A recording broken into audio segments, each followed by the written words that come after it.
ladies and gentlemen, how you doing tonight? We're here at Go Network Studios. I don't know why I made that sound like I was like falling. Is that how we have to say it every time now? I wanted to I don't know. I feel like we need to change it up. I can't just always just be like, we're here at Go Network Studio. Like, no, you can. That's really okay. Yeah. I want to change it up. All right, fine. Make it a little different every week. Sure. You're not happy with that? No, it's fine. It's just I feel like that's going to be exhausting for you. Going that high pitch. No, it's not going to be the same every week. It's going to be like a different every week. Oh, okay. So that was just like me, the me falling. Go Network Studios. Oh, is that what that was? Okay. Yeah, that was me falling. I thought that was like you grabbing onto your yam bag, trying to get the highest note kind of thing. Yeah. I think I could have maybe got higher. Yeah? No, didn't it sound like I was falling? No, it didn't. Not really. No. Really? No. I thought it to Go Network Studios. Now that was a little closer. Yeah. I thought that's okay. what I was going for. Yeah. Well, we're here at Go Network Studios here in sunny Norwood, Massachusetts. So we have a really cool show in store for you today, but I just want to let you know who's here. I, myself, John, the host of the show. Hi, how are you? I'm here. Jason's here. Hi. He has beautiful hair I do. and a nice new shirt. Yeah, it's not bad. And then we have Dimitri in the booth with dressier than usual. Yeah, looking snappy. Yeah, looking nice today, Dimitri. I want to dress up just for you, John. Aw, thanks. I feel really good about Yeah. that. I like looking nice for you. That's special. Yeah, it's very special. Very, very special. He's a very dapper cyborg. Yeah, he looks good today. He does. I He got an looks- upgrade. Yeah, there you go. Yeah. Yeah. I got my dapper upgrade. The Taylor upgrade. Wardrobe upgrade, yeah. Yeah. Somebody bought me the DLC. There you go. Oh, Yeah, nice. you got all the unlockables. Yeah, Nice. that's what it is. I like it. So, like I said, we have a great show in store for you today. We're going to have 2 jam-packed, extra-long segments. They're going to be a little longer than usual because they're a lot of stuff to get over.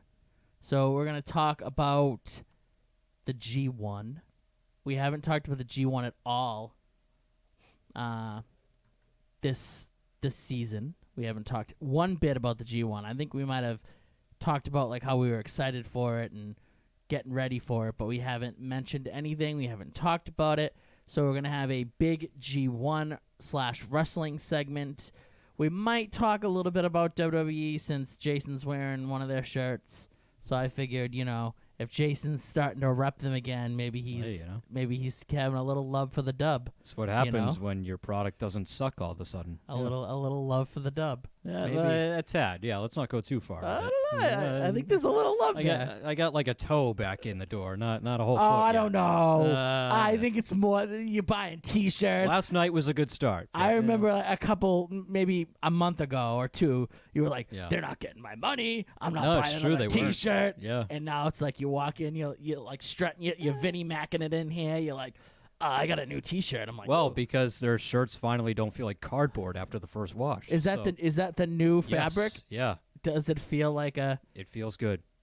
What Feels is- like the stuff you get from pro wrestling tees. So, Really? Yes. Yeah. Finally, they finally listened and Well, the pro wrestling tees, if you buy the, what you call it? the shirt? soft style. Yeah. Yeah. Okay. These feel like the soft style. Okay. So finally, it took you forever. Now, does that WWE. make them a little tighter, though? I don't think so.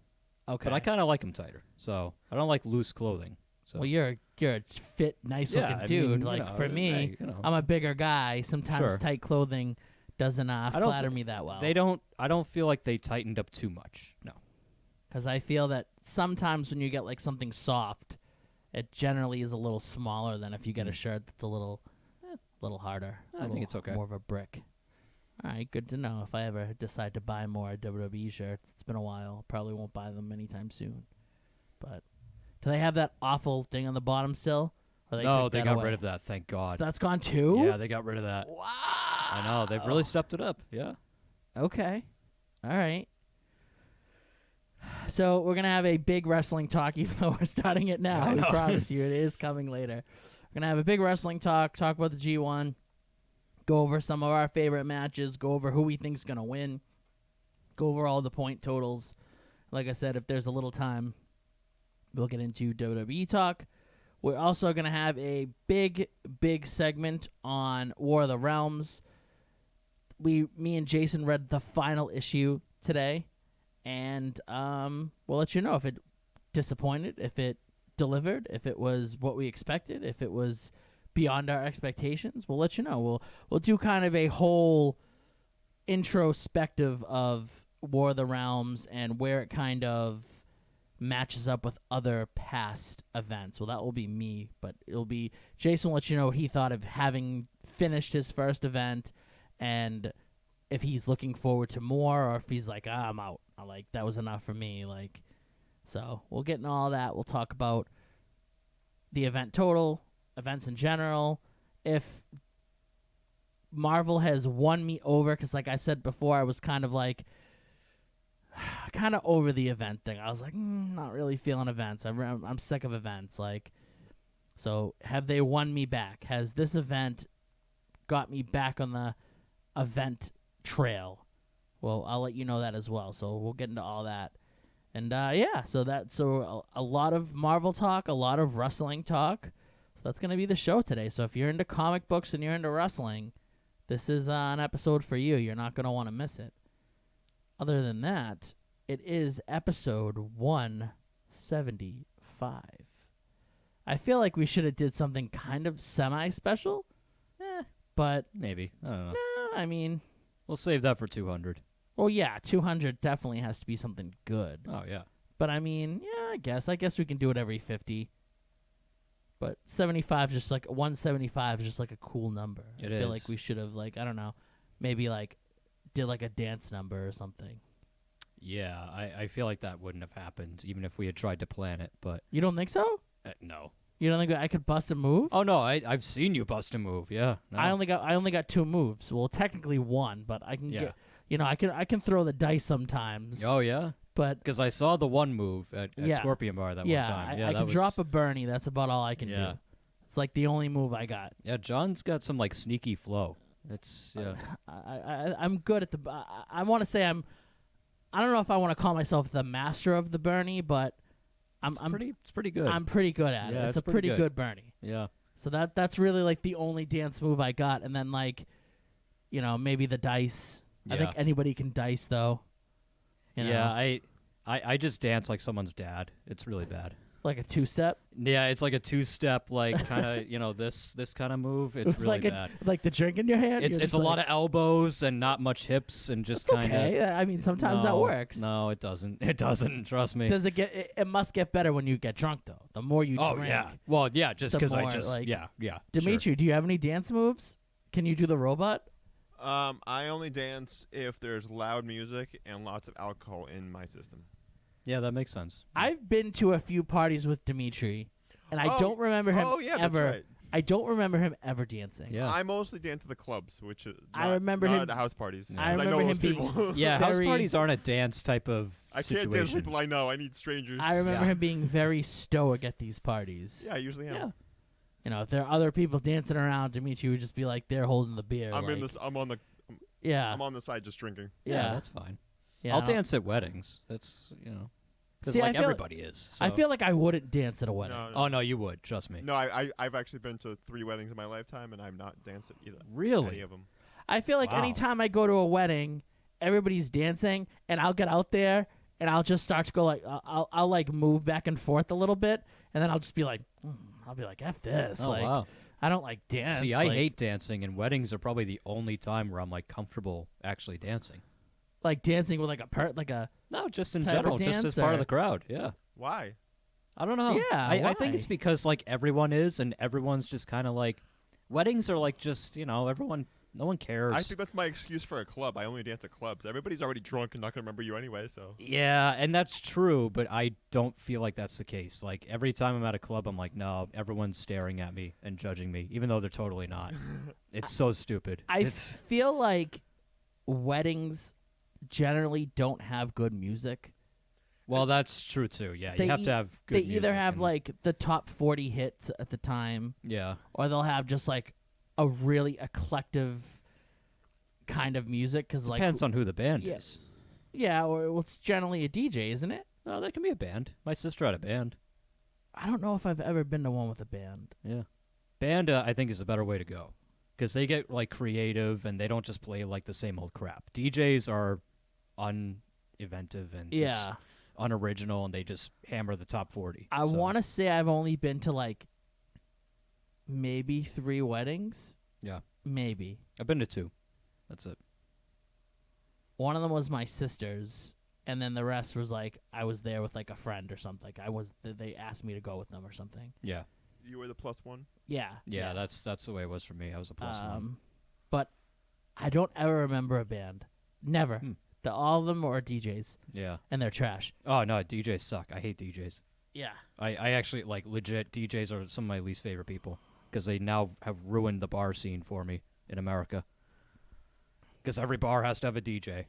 Because that's what we do in America. We don't sit and drink and actually have conversations. We just bring in a DJ and blast music, and that's it. So Yeah. And the music is so loud that you can't even hear the person next to you. you can't hear yourself. You can't hear the person next to you. I and mean- it's just, it's ridiculous. I like DJs, but I want them to be like a good DJ. Yeah. They're playing like good remixes of songs and stuff. And Not just never some are. Not just some dude that just pulls out a player and just like I mean, Oh, that's, yeah. That's what some DJs are, though. They That's just hit what play. They just hit play. Yeah, that's it. that's what 85% of them are, probably. Oh, I'd say higher. 90? Yeah. I'd say 90. There's like the 10% that actually get creative and can do their own thing. Most of them are just button pushers. That's it. Like that guy at Clyde's. Yeah, he's a button pusher. He kind of sucks. Yeah, he doesn't do anything. Yeah. Pretty much any DJ in this area of Massachusetts is not good. We don't get good DJs. Not Boston. Yeah, Like no, that. not Boston. You have to go to like New York. Maybe. Yeah. Even like the DJs at Scorpion Bar, like once in a while you'll get someone pretty good, Yeah. but most of the time they're like slightly better than like the dude Maybe, at Clyde's. yeah. Right. Maybe above average for a towny type of place, but that's Yeah. not saying much. No, you have to go to like a real city to get good DJs. So not here. And they gotta have like a good DJ name. Yeah, Like well, if it's like DJ Dan or something, yeah, right. then you know it's a Yeah. bad time. Yeah, But if right. it's like DJ Sir Mix-a-Lot or something, Yeah. like some creative name, then you're like, all right, we might be in for a good DJ time. Grandmaster Jams or something. Yeah, It's like, so- ooh, okay. Something Yeah. good, Yeah. something where like they put a little thought into their Yeah. name. Yeah. DJ Tom, get out of here. Like, Yeah. I don't need you. Yeah. DJ Bob. DJ Bob. Yeah. Or like DJ like Stevie D or something. Yeah. Yeah, get out. Like they tried to get creative and like then they with just an IE or something. Right. Yeah, yeah, yeah. It's like, get out of here, dude. Yeah. You're trash. yeah, like, get pretty out. much. Yeah. Yep. All right. So, what did you boys do this week? So I've been watching a really cool show on Showtime because HBO's kind of off HBO right now. I'm not really digging anything that they're putting down. But I'm watching The Loudest Voice, which is the show about Roger Ailes, the scumbag who ran Fox News for Oh, like 15 years, nice. portrayed by Russell Crowe, who also I think produced it and wrote part of it. Really good. Obviously, it's very politics heavy. Is So Russell Crowe is in it? Yeah. Okay. yeah, he plays Roger Ailes. Yeah. So it's obviously it's a very politically heavy show, but it's really well done. It's probably one of my favorite things Russell Crowe's ever done, because he just portrays it so well. And if you knew anything about Roger Ailes or you followed that whole thing with Fox News during all those years, it's pretty good. It's obviously because it's a TV show, they dramatize a lot of stuff, they exaggerate some things, but it's been really good so far. Does it make you want to punch him in the face? Oh yeah, That's how you know it's a good show. If you Yep. actually love to hate the person. oh it absolutely, it'll make you angry. And not just him, it'll make you want to punch some other people in the face too that they introduce. So really good show, highly recommend it. As long as you're the type of person that like can handle watching a show about politics without getting too upset and like, because like me, I don't care. When it comes to politics, I've never cared. So this is I just watch it because it's a really good show and it's really well done. So I recommend it if you're like that. If you get too politically charged, it may not be for you, but check it out. It's on Showtime. I think they're wrapping up pretty soon. They may have 2 or 3 episodes left. Is it the But- first season? It's going to be a miniseries, so Oh, okay. it's going to be done after this. Yeah, but it's really good. Check it out. Is it what day does it come on? Sunday nights. Okay. Or no, is it Monday nights? No, Sunday nights. Yeah. Usually, if a show's on like one of those channels on a Sunday, you know that they're like really putting their all into it. Yeah. Because Sunday's like one of those. Yeah, nights. it's got the Sunday night 10 o'clock slot. So Okay. it's so they're really oh yeah, they're serious. it's about probably Showtime's like biggest thing they're pushing right now. it. Wow. And it's good. I'm enjoying it. I don't know. Have I watched anything on Showtime in a long time? You might have. I think the last thing I probably watched was like Dexter. Yeah. I can't remember like a good Showtime. I show. actually, you know what? Now you mention it. Yeah. I can't think of a Showtime show that I watched like as it was going. Usually it's HBO for me. So. I can't tell what channel some of these shows are on anyway. So Yeah, it's hard to remember. Like I I was. lied. I watched Shameless. Oh, See, yeah, I didn't Shameless watch is that. Showtime, yeah. yeah. Yeah, I watched Shameless. Okay. I was thinking Black Sails, but that was Stars. Yeah. Yeah, it's a lot of HBO for me, but Showtime's been delivering lately. The Loudest Voice, the one I just mentioned, and then City on a Hill. Don't you watch good, too. Billions? Do you watch Billions? Or you Oh don't? yeah, yeah. There Okay. you go. Okay, I knew 'Cause there I'm was one. I'm looking at the list right now. Yeah, Billions is huge. Yeah. Yeah. Billions is probably their best show. Yeah, so. I've never watched it. It's awesome. But yeah, check it out. I used to Showtime's watch doing a good Dexter, and job. then when that ended, I yeah, didn't. Dexter I couldn't stick with. Oh, I was a big Yeah. Dexter guy. I got fed up with Dexter. Huge Dexter guy. But other than that, I haven't. Well, Shameless, Yeah. which I started kind of late on it. I think started watching it like a couple years ago, maybe. Yeah. I didn't watch it from the beginning. But yeah, I don't know. I'm not a big Showtime guy, I guess. I'm actually not. I don't know. I feel like I'm not a big all of them. I don't know. HBO is Yeah. probably the biggest one that I watched everything on. Right. Yeah, I think. What channel was like Spartacus on? Oh God, 'Cause I remember watching that. That was Stars, I think. I'm almost certain that was Stars. Probably right. Yeah. God, Spartacus was good. It was really good. Yeah, that was a good show. Yeah. I missed that. Yeah. The dude who played Spartacus had to go down. Yeah, he passed away. That and was then unfortunate. That's when the show went Yeah, downhill. the show went down after that. You couldn't. Yeah, Yeah. they tried. They did. tried They to tried resurrect hard. it, but you can't have Spartacus without Spartacus. no, exactly. Well, yeah, no, they replaced the dude with a guy that kind of looked like him. and it just wasn't. It just yeah. wasn't the same. Yeah. Hashtag not my Spartacus.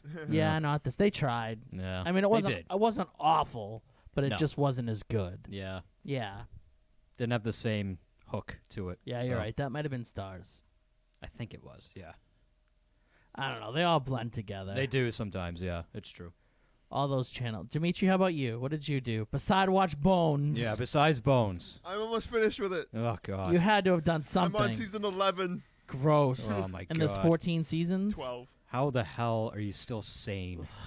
It's a challenge. Oh, I wake up every day. I gotta push through it. you really don't actually. You No, can I give know- up I- at I any know, time. I know I don't. But it's not like it's not completely awful. It's more of just like background noise at this point because every episode seems to be exactly the same. So it's just like it's. Oh God. Yeah, I know. So is that it? It was just Bones, more Bones. I don't believe. Oh, I rewatched the movie Crank with Jason Statham. Ooh, okay. That movie's actually not bad. No, no, no. I've never seen it. It's You sh- actually pretty I good. think you would like it actually. John. Yeah, it's one of Statham's actually like Very better early ones. on. It was before with the transporter. Yeah, That's the one where he needs to like juice himself up. So he needs Yeah. to keep his adrenaline up because he was poisoned by something, and adrenaline's the only thing keeping him alive. Yeah, yeah. I think you would actually enjoy it. There's also Crank 2 High Voltage. Isn't there like a third one too that he's like not even in? I don't think so. Oh, I have no idea. Is I there? didn't see Crank 2, Is so there? I mean, I'll watch Crank 3, but yeah. If there's a Crank 2 and 3, well, there is a 2. If there's a 3, I thought there was the third movie, but maybe I you're think right. it's just the trailer. is it just coming out? That'd be hilarious.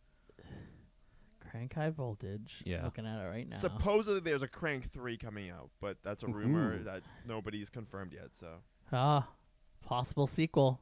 Well, there you go. Now Yeah. you kind La- of have la- to watch Crank. last year it was said that the director of Crank wants a Crank cinematic universe. Oh my god. Everybody wants a freaking universe now. Yeah, that's It right. might be Crank 3D. Would that be like what's that movie? I don't think I'd like the Crank 3D. To be No, honest. I can do without that. Yeah. I'm over that 3D phase thing. That was just, I can't watch 3D movies. it bothers me after a while. It gives me a migraine. I can't do it. Which makes sense because like the whole concept of 3D is you're tricking your brain, right? Yeah. And my brain's like, no, that hurts. So Oh, it depends. I'll watch it. It depends, honestly. I hate like wasting my time if it's like not good 3D. Like I want it to be like so good that like I think I'm gonna get hit. Like I'm like, oh, sure, yeah. like if I'm not feeling like I'm getting hit, then Yeah. And there's been very few movies that have like done that to me where I feel like I'm getting hit. Yeah. Or I'm like, oh, or I flinch or something. Like a good war movie in 3D would be awesome. Have they really done that though? I don't think so. I don't think they have yet, but they should. Like imagine the movie like Fury in 3D. That'd be Fury was pretty good. awesome. Yeah, like that'd be sick. But I don't think they did it. So, missed opportunity. Let's see. There's got to Ooh. be one. There must have been at least one war movie. What was the one with the about the Air Force? Not Top Gun, but it was like it was like new. Something dogs. Sky Dogs? Maybe? Yeah. Was it not that comedy movie War Dogs? No. I don't know. Maybe I'm thinking of something else. But I feel like that would be good in 3D. So I'm looking at like the top 100 3D movies. Are they all trash? I wouldn't say no. This first page is pretty trashy. Yeah. Like Shark Boy and Lava Girl, Oh God. Jaws 3D, Yeah, obviously. Gulliver's Travels, Oh, what? Deep Blue Sea 3D, Oh God. My Okay. Bloody Valentine 3D, No. Ghost Rider 3D. Oh. Oh, Yeah, man. there you go. That'd be a trip. Yeah, this first page is awful. Yeah. Like really bad movies. Then you got movies like The Immortals, like some like Greek mythology looking movie. Oh, okay. Yeah, right. That was in Sure. 3D. Wrath of the Titans was in 3D. Oh, yeah, that was a joy. Yeah, that was great. A lot of animated movies are in 3D. You can watch Justin Bieber in 3D. Oh, awesome. Just what I want. Biebs in 3D. Hannah Yes. Montana in 3D. Sign me up. Yeah. I know they did Up in 3D, which is, They've done Wow. like all of them in 3D. Like a lot of like recent. in case the tragedy wasn't enough to see in 2D, they can shove it in your face. Cloudy with a Chance at Meatballs, so just meatballs flying in your face. in That might 3D. actually be kind of fun. Yeah, Yeah. I've never seen the movie, so I don't know if that's actually Life what it of is, but Pi was in 3D. That might actually be good too.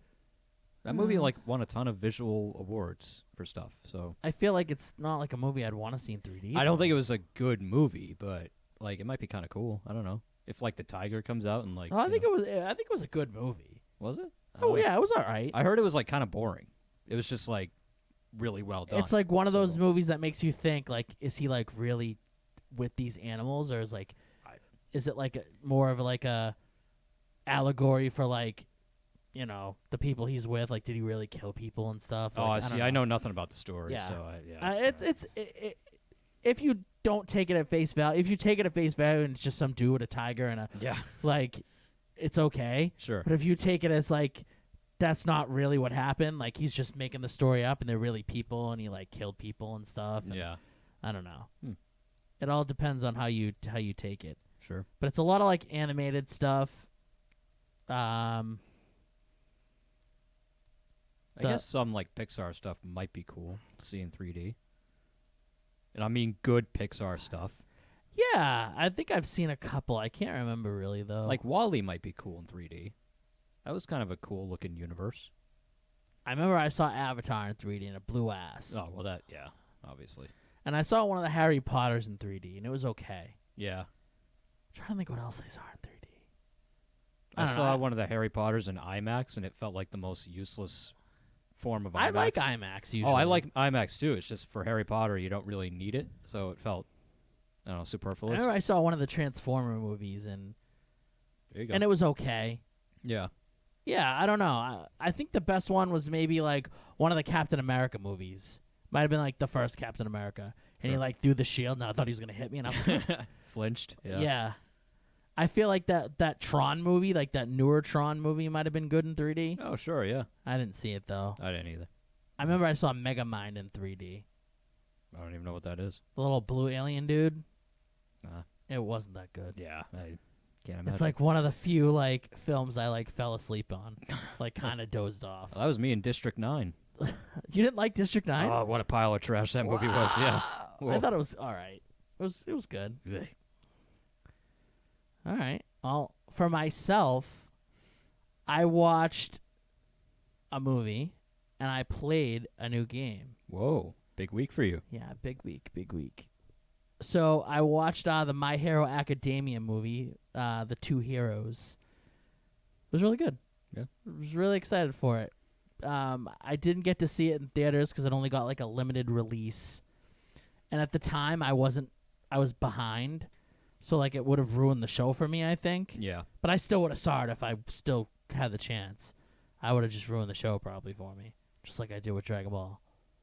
Yeah. But I didn't get the chance. I think it was either like I had no one to go. Oh, I think I would have went by myself too. I don't know. I don't know why I didn't go. It was. I know it was here too. It was just like a super limited release. It might have been like a really like crappy theater in Boston or something. And I was like, yeah, I don't want to go all the way out there. Yeah, that's a long way to go. Or something like that. Or I don't know. But I really wanted to see it. And I was super excited to see it. And I was like, oh, I don't know if I'm ever going to see it. Like, I always wanted to see it. And everyone would always ask me, like, oh, did you see it? Like, it's really good and everything. And I was like, oh, no, I haven't seen it. And then, like, I was, like, just searching through just stuff on TV, like the guide or whatever. And I saw it, like, on one of the movie channels. And I was like, whoa, it's on the movie channels? So then I went on demand and I looked, and Stars had it. And I was like, all right. Stars actually has, like, a nice array of, like, anime movies. Yeah, good old Stars again. So There I you was go. like, all right. So I sat down and I watched it on Saturday. It was really, really good. I really enjoyed it. I had a really good time watching it. It's set in between the second and the third, like at the end of the second season and kind of like towards the beginning of the third season. So I'm on the third season, towards the end of the third season right now. So it was like the perfect time to watch it. And what kind of pushed me more is there's one episode in the third season where they kind of like cut off from the show to kind of like hype the movie up a little bit. Yeah. Like, so they give you just like kind of a random episode. It's still good, Sure. but it's just like a random episode that kind of like ties into the movie slightly. Yeah. So I'm like, oh man, I really want to watch this movie now. And then I found the movie like the week later, so it was really cool. I don't know if they put it on just because they were like, oh, they just put that on TV. Like, let's get it on there. But it was good. It was all the same voice actors and everything from the anime. And it was about an hour and 38 minutes. So it was an actual like runtime, like normal movie runtime. It had the right amount of action. The animation quality was a tad like spruced up from what you normally watch on like the normal show, and it was pretty funny too. I didn't expect it to be as funny as it was, and it had a very different kind of twist to it. Okay. Like at some point during the movie, not necessarily a twist ending, but a twist in the movie that like I guess I didn't see coming, but like once I kind of like had an idea that something was weird going on, I was starting to think of many scenarios, and I kind of thought of a scenario that was similar, but it wasn't exactly what happens. But it was good. I didn't expect it to end or be the way it happened. It was a good movie. And then video game wise, so we've been playing a lot of Smash, Yeah. and I was introduced to the world of Dr. Mario. Okay. So I noticed that they put out a mobile game called Dr. Mario World. Generally, I stay away from Nintendo's mobile games yeah. because they're usually not that good. Oh, okay. Or if they're really good, you really want to play it, and it's so good, and you love it, and then it like costs money. Like you have to like pay for the real game, so they're Yeah, not of like a really course. like a free game. Right. So like Super Mario World, it's awesome. It's such a fun game, but you only get to play like the first world, and then they're like $9.99, please. Yeah. And I'm just like, yeah, not happening. course. Like I don't mind if it's like a game where you have to like pay to play sometime. You know what I mean? Like play to win or whatever, or Yeah. it's easier to win if you pay money. But Super Mario World's not like that at all. Dr. Mario World, though, so far, I've been like addicted to it. Like I played pretty hardcore like the last week maybe. I started playing maybe Friday-ish or last Thursday maybe. And no, Friday. Yeah, it was after we played Smash last. Okay. And I'm on level 41. Oh wow. So I mean, like, it does make it tough because it gets to a point that first they like get you hooked. They give you like unlimited lives, and you can play through like the first like 20 levels, and it's like unlimited lives, and you're just like, this is the greatest. Yeah. And then they cut you down to 5. Huh. Like you could only, and then it takes like an hour or 30 minutes to get the lives back, or you could buy them if Of you course, want. You yeah. can pay, and Sure. and there was a point in time I even thought, I was like, do I want to just buy a couple lives? I was like, I didn't do it, Yeah. but I thought about it. And if you want to like buy extra characters, you can, or if you want to buy like the tokens to like roll and get extra characters and stuff, you can. Generally, if you beat like a world, they give you like a little ticket, and you can put it in, and then you get like a character or a support character. So you have like your normal doctor, Yeah. and then you have 2 support characters that you can have with you that will do like various things. Like I got like one of the little like Goomba dudes, and I got this little like bird guy, and I have Dr. Mario as my doctor. Yeah. So you start with Dr. Mario, but then when you get to a certain point, they let you pick either Mario, Peach, or Bowser to be like your main doctor, and then like you can maybe get more later. So I have Mario, and then I have like one of like Bowser's kids, but he blows. Oh yeah. He like sucks. So it's Okay. like I don't like using him. Yeah. But I've been like super addicted to it. Like it's really good. It's a really good game. Nice. So Alright. it's kind of like, I guess like Tetris kind of, Sure. Yeah. where you got to like put the little things and, Okay. but it's like Tetris where they fall and you got to like put them, you're putting things up. It's going up instead Yeah. of down. It's I like see. the reverse of Tetris. Yeah, I don't know. I really like it though. I'm really addicted to it. I don't know if I'd like the normal game. I never played like the real. No, I didn't either. Actually. Yeah. I never have. The real game looks whack. I'm looking at a photo of it now. Yeah. It doesn't look that good, but this game's Yeah. fun, really fun. So yeah, that's Nice. what I did. Played some Mario, and played some and watched some My Hero Academia movie. So that's what I did this week. Nice.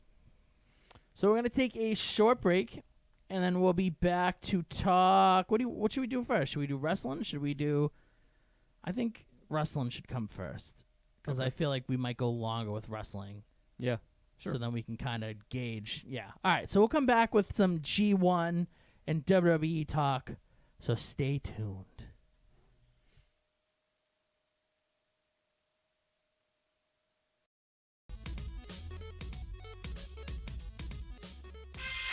It's back!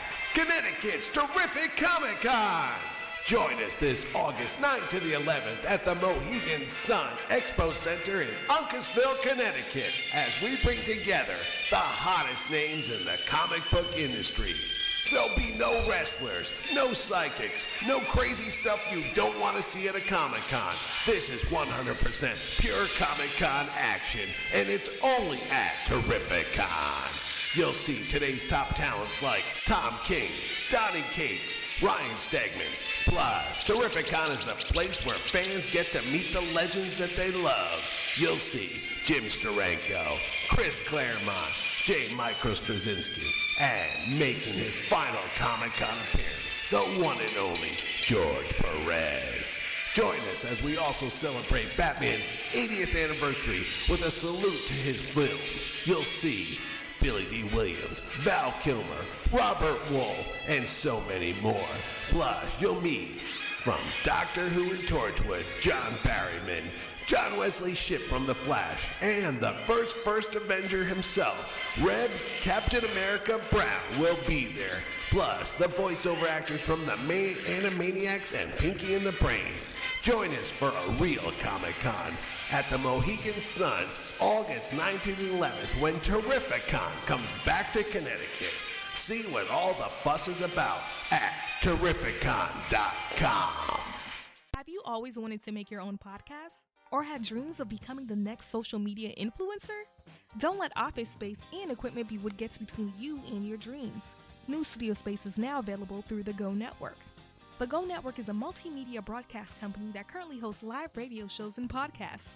With microphones to fit all guests, the ability to video record interviews, a stage for band performances, and an editing suite to put your audio and video content to the next level. The Go Network will provide assistance with producing, editing, sponsorship outreach, marketing, and more. You can create the podcast or web series you want with the lower price tag. Visit our studio location in Norwood or our audio suite in Canton. For more information, call us at 857-445-0424 or email us at info@gonet.com. That's info@geauxnet.com. Has your computer seen better days? Is it always freezing and lagging? Are you constantly plagued with pop-ups and viruses? Are you not able to get any work done? You don't need a new computer, you need Phoenix Technology Support. With just one call to Phoenix Technology Support, you will never have to stress over the hassles of taking your computer to a repair shop again. Just leave your computer right where it is and let us come directly to you.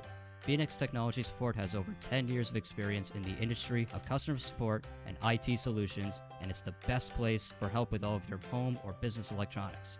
From gaming systems to tablet setups, smartphones to smart TVs, even business servers and emails. We will help set up or troubleshoot almost any technology in your home or office.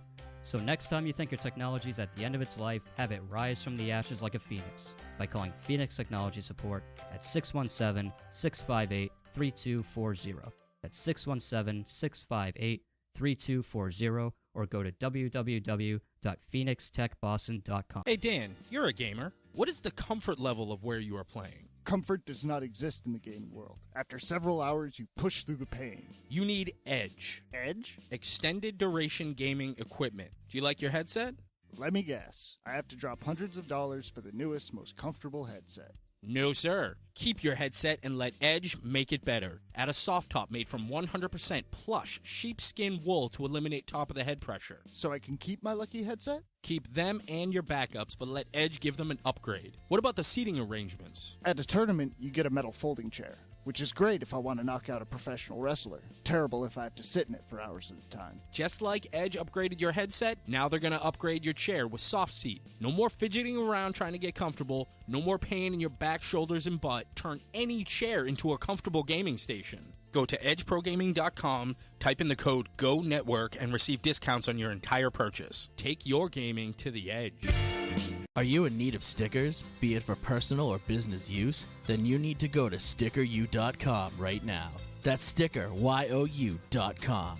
Sticker U is passionate about providing you and your business with the highest quality custom stickers, labels, decals, and iron-ons. They can even make you temporary tattoos. If you want to stick out from the competition, then you need Sticker U, as Sticker U provides the best platform in the world to create custom products that make you stick. In a world filled with many distractions, would it be incredible to find a way to get lost in your own choosing? Do you love to hear crisp audio from your favorite podcasts? Have you ever felt like the soundtrack to a movie or video game would sound greater if there was a better way to deliver sound? Bear Dynamic closed-back studio headphones are a perfect tool for any sound enthusiast. Plug in your Bear Dynamic headphones and go on an audio escape. The Bear Dynamic DT770 Pro headphones are a favorite amongst music producers, sound engineers, and broadcasters all over the world. If you're not prepared to compromise on studio sound, visit www.beardynamic.com. That's www.beardynamic.com and get your own pair now. Whether for home or on the go, it is the right product for every need. Do you love delicious high-protein snacks? Do you love low sodium? Then you are going to love Scrizzly Adams Beef Jerky. My signature brand of beef jerky has the lowest sodium in the entire marketplace and completely destroys all its competitors in the taste department. Order now at SkrizzlyAdamsBeefJerky.com. That's SkrizzlyAdams beefjerky.com. This is American recording artist Skrizzly Adams, and I guarantee you're gonna love my meat. It's back! Connecticut's terrific Comic-Con! Join us this August 9th to the 11th at the Mohegan Sun Expo Center in Uncasville, Connecticut, as we bring together the hottest names in the comic book industry. There'll be no wrestlers, no psychics, no crazy stuff you don't want to see at a Comic-Con. This is 100% pure Comic-Con action, and it's only at Terrificon. You'll see today's top talents like Tom King, Donnie Cates, Ryan Stegman. Plus, Terrificon is the place where fans get to meet the legends that they love. You'll see Jim Steranko, Chris Claremont, J. Michael Straczynski, and making his final Comic-Con appearance, the one and only George Perez. Join us as we also celebrate Batman's 80th anniversary with a salute to his films. You'll see Billy D. Williams, Val Kilmer, Robert Wool, and so many more. Plus, you'll meet from Doctor Who and Torchwood, John Barryman, John Wesley Shipp from The Flash, and the first Avenger himself, Red Captain America Brown, will be there. Plus, the voiceover actors from the main Animaniacs and Pinky and the Brain. Join us for a real Comic-Con at the Mohegan Sun, August 9th and 11th, when Terrificon comes back to Connecticut. See what all the fuss is about at Terrificon.com. When I'm feeling sluggish, I'm not looking for the jittery feeling of coffee. I'm reaching for Neurosonic, the only energy drink I trust to keep me going. Neurosonic is just one of the great drinks in the Neurofunctioning Beverages line. When I'm stressing an interview, Neuro Bliss keeps me cool, calm, and collected. And when it's time to call it a night, I don't want sleeping pills and all the crazy after effects you hear about. I want Neuro Sleep to help me drift off to dreamland. Neuro drinks are surprisingly low calorie and full of the healthiest and most efficacious vitamins and minerals. Artificial flavors and colors don't work for them, and neither should they for you, so they don't allow them in their drinks. To find a store near you that carries Neuro, go to drinkneuro.com or visit amazon.com to order a 12-pack. Neuro, drink with a purpose. If you're just hearing about Monk Therapeutic Air for the first time, it's a recyclable diffuser that promotes mood change and life-enhancing effects through our custom blends of essential oils in the ancient practice of aromatherapy. Monk is the simplest aromatherapy device in history. You don't have to know anything about essential oils. We do all that for you. Simply pick the way you want to feel, open your Monk, and breathe in as your Monk diffuses an eclectic blend of essential oils and wild plant extracts. Monk is available in 7 different blends, all of which are organic, natural, and free of nicotine, tobacco, or artificial chemicals. Visit monq.com to learn more. Bedford report a break-in and theft at the town zoo last night. After a night of partying, 2 assailants made away with a box you'll have to of live with the corn decisions you dogs. make. Get this, a 900-pound adult horse. But you don't have to live with a hangover. Last round, natural hangover support. Wake up feeling so good, it's like last night never happened. Has your computer seen better days? Is it always freezing and lagging? Are you constantly plagued with pop-ups and viruses? Are you not able to get any work done? You don't need a new computer, you need Phoenix Technology Support. With just one call to Phoenix Technology Support, you will never have to stress over the hassles of taking your computer to a repair shop again. Just leave your computer right where it is and let us come directly to you. Phoenix Technology Support has over 10 years of experience in the industry of customer support and IT solutions, and it's the best place for help with all of your home or business electronics. From gaming systems to tablet setups, smartphones to smart TVs, even business servers and emails. We will help set up or troubleshoot almost any technology in your home or office. So next time you think your technology is at the end of its life, have it rise from the ashes like a phoenix by calling Phoenix Technology Support at 617-658-3240. That's 617-658-3240, or go to www.phoenixtechboston.com. Do you love delicious high-protein snacks? Do you love low sodium? Then you're going to love Skrizzly Adams Beef Jerky. My signature brand of beef jerky has the lowest sodium in the entire marketplace and completely destroys all its competitors in the taste department. Order now at SgrizzlyAdamsBeefJerky.com. That's SkrizzlyAdams beefjerky.com.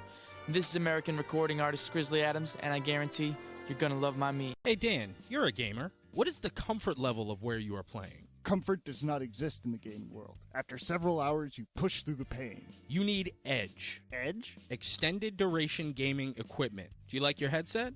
Let me guess. I have to drop hundreds of dollars for the newest, most comfortable headset. No, sir. Keep your headset and let Edge make it better. Add a soft top made from 100% plush sheepskin wool to eliminate top of the head pressure. So I can keep my lucky headset? Keep them and your backups, but let Edge give them an upgrade. What about the seating arrangements? At a tournament, you get a metal folding chair, which is great if I want to knock out a professional wrestler. Terrible if I have to sit in it for hours at a time. Just like Edge upgraded your headset, now they're going to upgrade your chair with Soft Seat. No more fidgeting around trying to get comfortable, no more pain in your back, shoulders, and butt. Turn any chair into a comfortable gaming station. Go to edgeprogaming.com, type in the code GONETWORK, and receive discounts on your entire purchase. Take your gaming to the edge.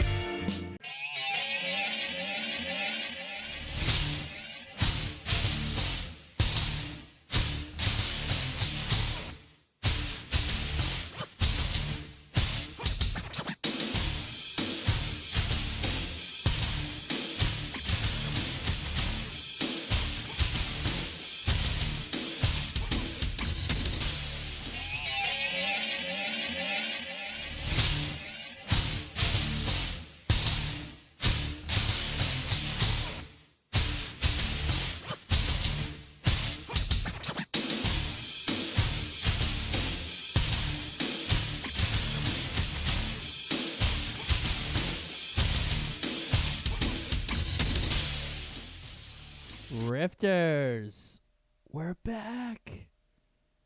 And we're going to talk in between the ropes, getting into the squared circle. It's been a while since we've had a wrestling segment on the show. And right now, we're in the heart, in the heat of the best tournament in all of professional wrestling, the G1 Climax. The G1 Climax 29 is happening as we speak. Well, not right now as we speak, but you know what I mean. It is currently happening. It is going on. It is a 5-week tournament, and they're, 2 or 3 weeks in? Yeah.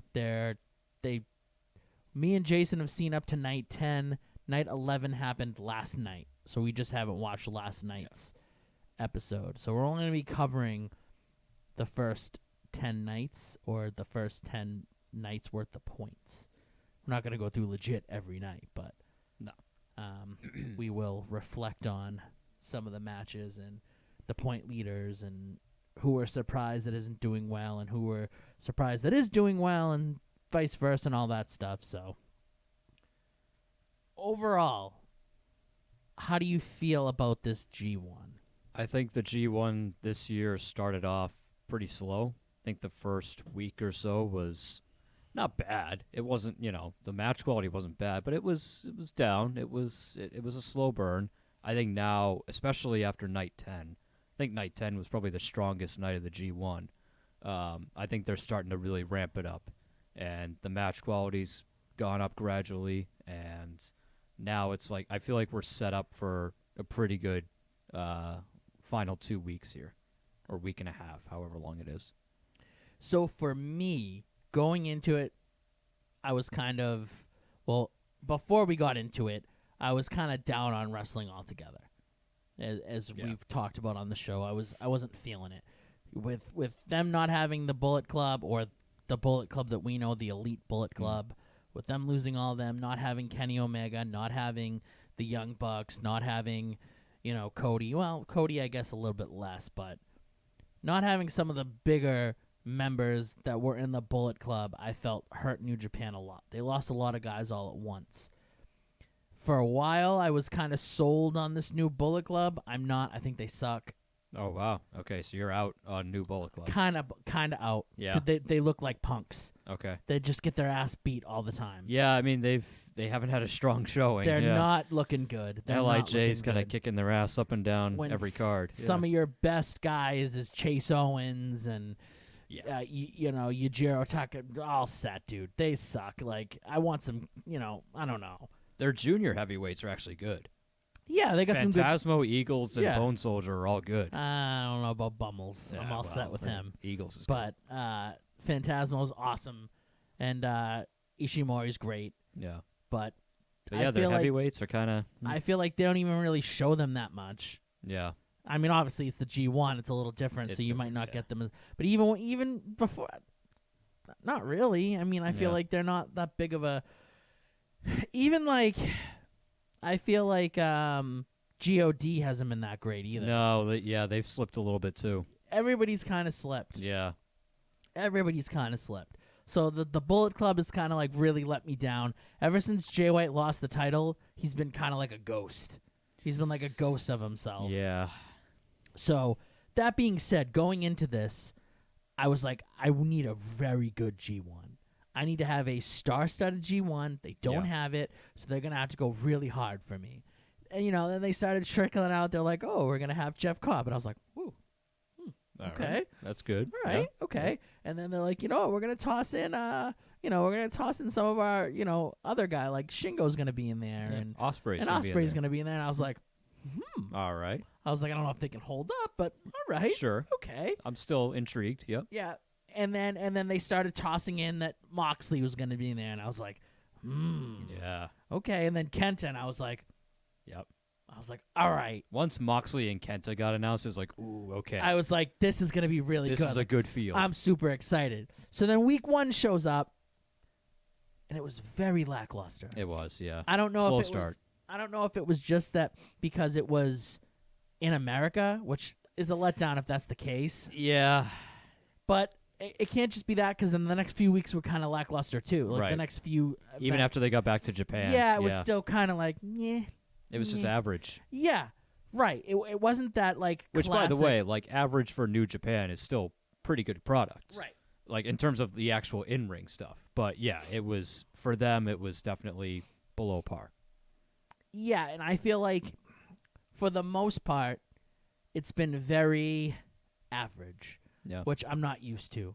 I'm used to like really like crazy matches. Sure. Or at least the main event of every night being like a barn burner, or being like, Yeah. oh man, like, and I just don't feel like I've really gotten that many. Like, even if we go back and look at like just the main events from, everything that we've seen so far. So I'm Yeah. gonna just pull back real quick and look at. Sure. So the first main event of Okada and Tanahashi was good. It was good. Yeah, I mean, it was I mean, kind of a classic Okada Tanahashi match, though, and we've seen it so much. we've seen it so much. Also, too, it was like generally they go to like a tie or something. No one usually ever wins in the G1. Yeah. Having a winner was like a little bit okay. Right. It just wasn't that great of a main event. I thought it wasn't. I thought Kenta and Ibushi was a better match. It was, yeah. Yeah, that actually, I mean, I get why it wasn't your main event, but that was their match. Then the yeah. next week you had Goto and Jay White. Yeah, and that I was get another. why they did that. It was to tie up that rivalry, but that shouldn't have been your main event either. And I'm a huge Goto guy. You know that. Yeah. But, should not have been your main event. Nope. No. Nope. Then you had Kenta and Tanahashi. Good match. Yeah, that was good. Still not my point of like, it was getting close to being like, all right, now we're getting back to normal. Slowly building up, but yeah, not blowing Then you you had away. Tai Chi and Naito, That was weird. Why was that the main event? because I think it was Tai Chi's hometown, maybe. Yeah, maybe. But I don't know. Ishii Jay White could have been your main event that night. That would have been a way better match. Yeah. And it was, actually. And then then finally you got, it was Ibushi and Ospreay? No, that wasn't the main event. That was the next week. The main event the next week was Kenta Lance Archer. Was it that? Yes, because Kenta got on the mic that night. Oh, He made Archer dude. tap when he got on the mic. Yeah, that match sucked. Yeah, like I mean, what? okay, it didn't suck. It was okay. Archer's a stiff, and we'll He get back is. to. Yeah, he but they sucks. wanted Kenta to have a shot to get on the mic, but it's like, And then you had Shingo and Tai Chi. yeah, again, not a great main event. Saber and Bad Luck Fale wasn't the main event, right? No. No, it was. Get the hell Oh out of no, here. sorry, was it? No. Okada and Ospreay. That's right. Yeah, Okada Ospreay. Yeah. Okay, I don't know why on here they have them as the last match. Yeah, that That was right. probably Okada and Ospreay.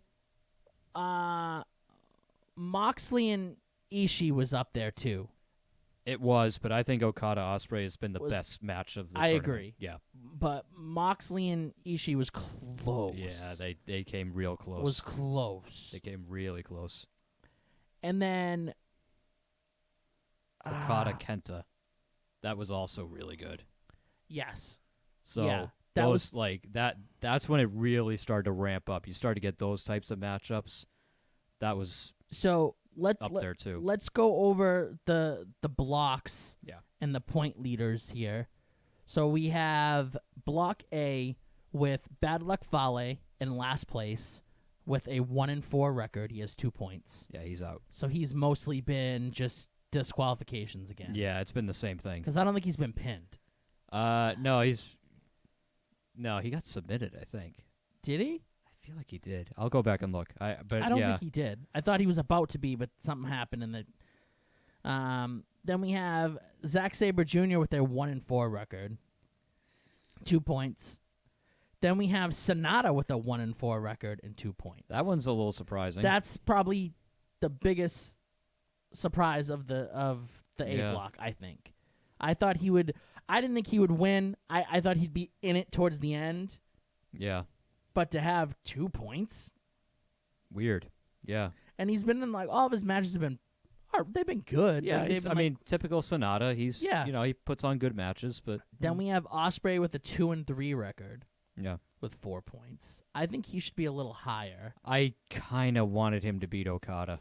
He should have beat Okada. I wanted him to beat Okada. He should have beat Okada. That was such a great match. It would have been so great for him to win that match. He should have And beat Okada, and we'll get back to that because I don't think it's smart to have. I don't think it's smart for them to have Okada either win or be in the finals. Yeah, I think that's where it's going. I know. I don't think it's smart for them to do that. I agree. Then we have Lance Archer with 4 points and a 2-3 record. Who beat Ospreay? He should be like one of the bum guys in the bottom. He sucks. Yeah. He's such a bum. He is such a stiff. He sucks. His hair sucks. His move sucks. He blows. His hair does suck. He That's sucks. awful. Yeah, He's that's an awful look. He is so crappy. Like I don't understand like why he's even in the. I don't get he it either. sucks. I want to think that they had someone lined up, and then that person fell through at the last minute, and they were like, "Oh crap, just get Archer in there, get somebody." It's like I can't tell if he's hurt or he just like does he have like a bad back or something? Like he just looks old moved and like he so can't move very yeah well. he can barely move. He sucks. Yeah, he's not and then good. it's like, why put 2 big guys in the A block? I Yeah. feel like the A block is kind of like monsters. it's not that good. Yeah, Like Bad Luck Fale, like I like Fale, but he's a bum. he's stiff. Yeah, He's a stiff. yeah. Archer's a stiff.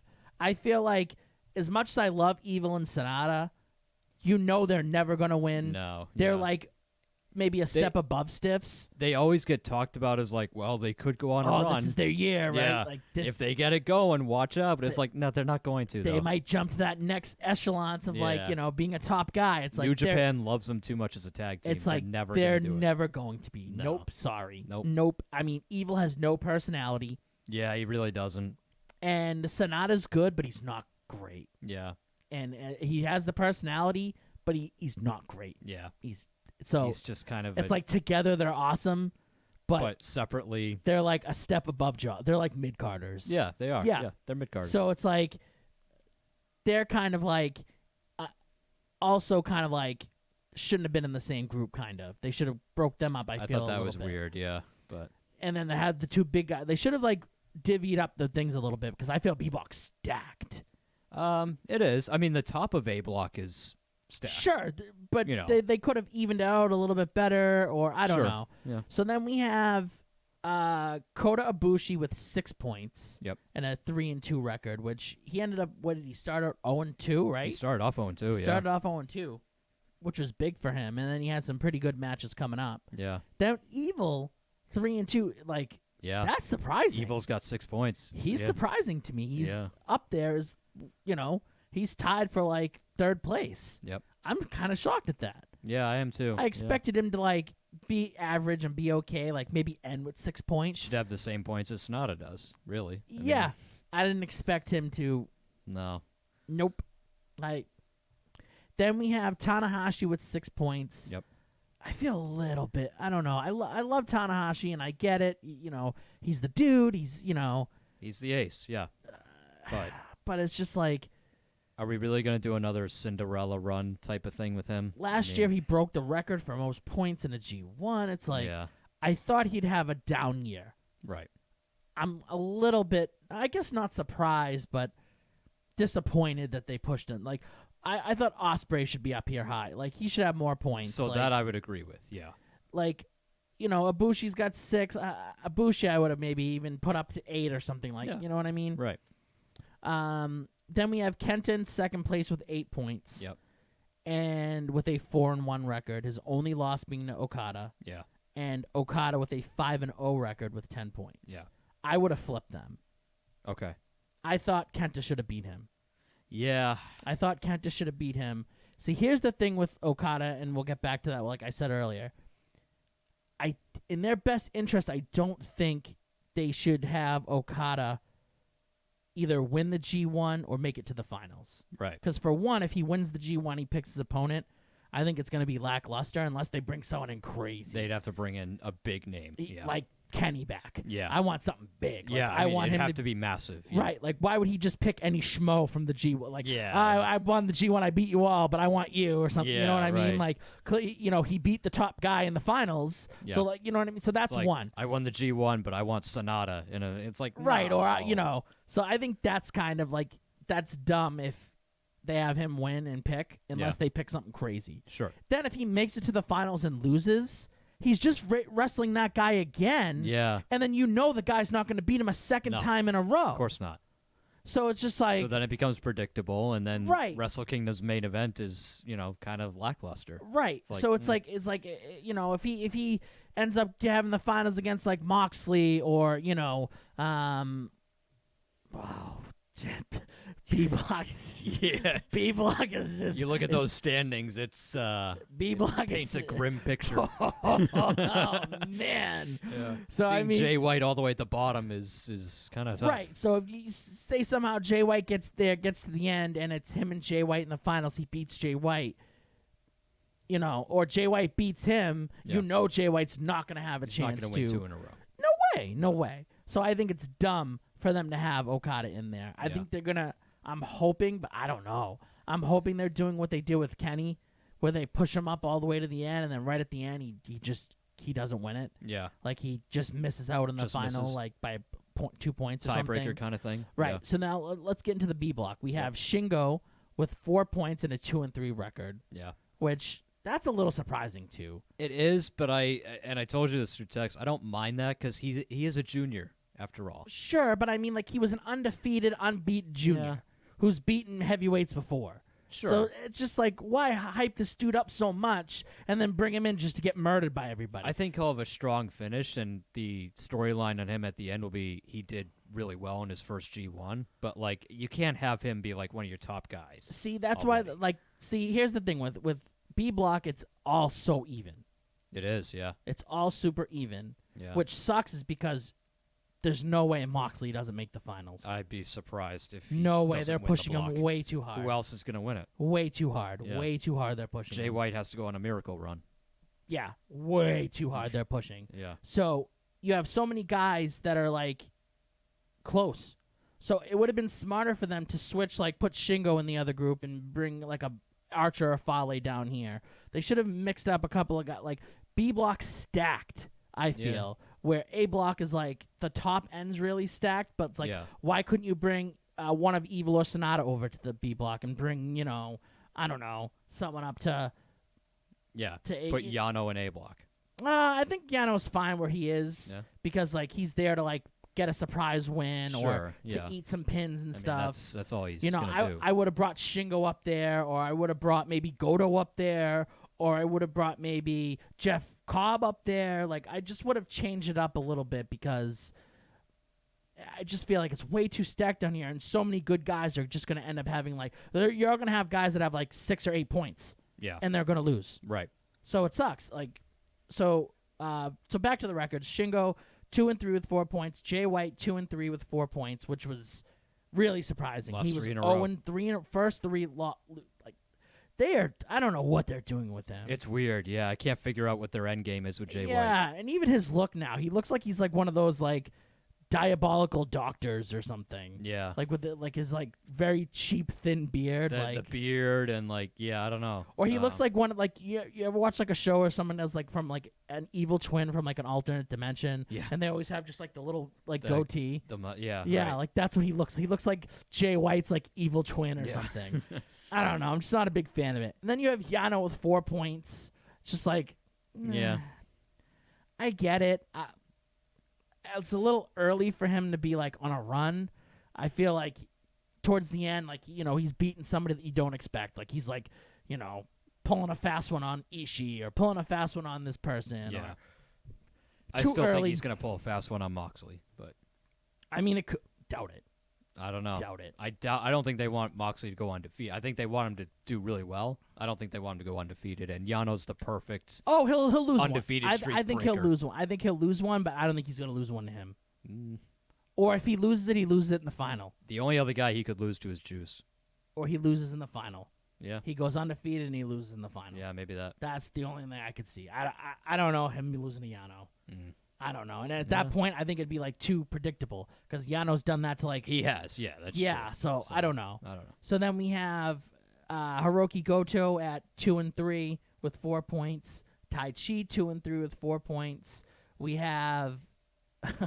So this person who has like the list of all the names, he wrote the adorable Hawaiian Buddha Jeff Cobb. We have Jeff Cobb who's 2-3 with 4 points. Then we have Juice Robinson who's 3-2 with 6 points. Yeah. Which I get it. Like, it's time for Juice to move up a little bit. Yeah. But I don't know. I mean, I don't think he should have that many points over so many other guys that are down here. Like Shingo should have more points than Juice. Jay White should have more. Naito should have more points than Juice. Naito definitely should. Goto should have more points than Juice. You could even pull my leg and say Tai Chi should have more points than Juice. Right.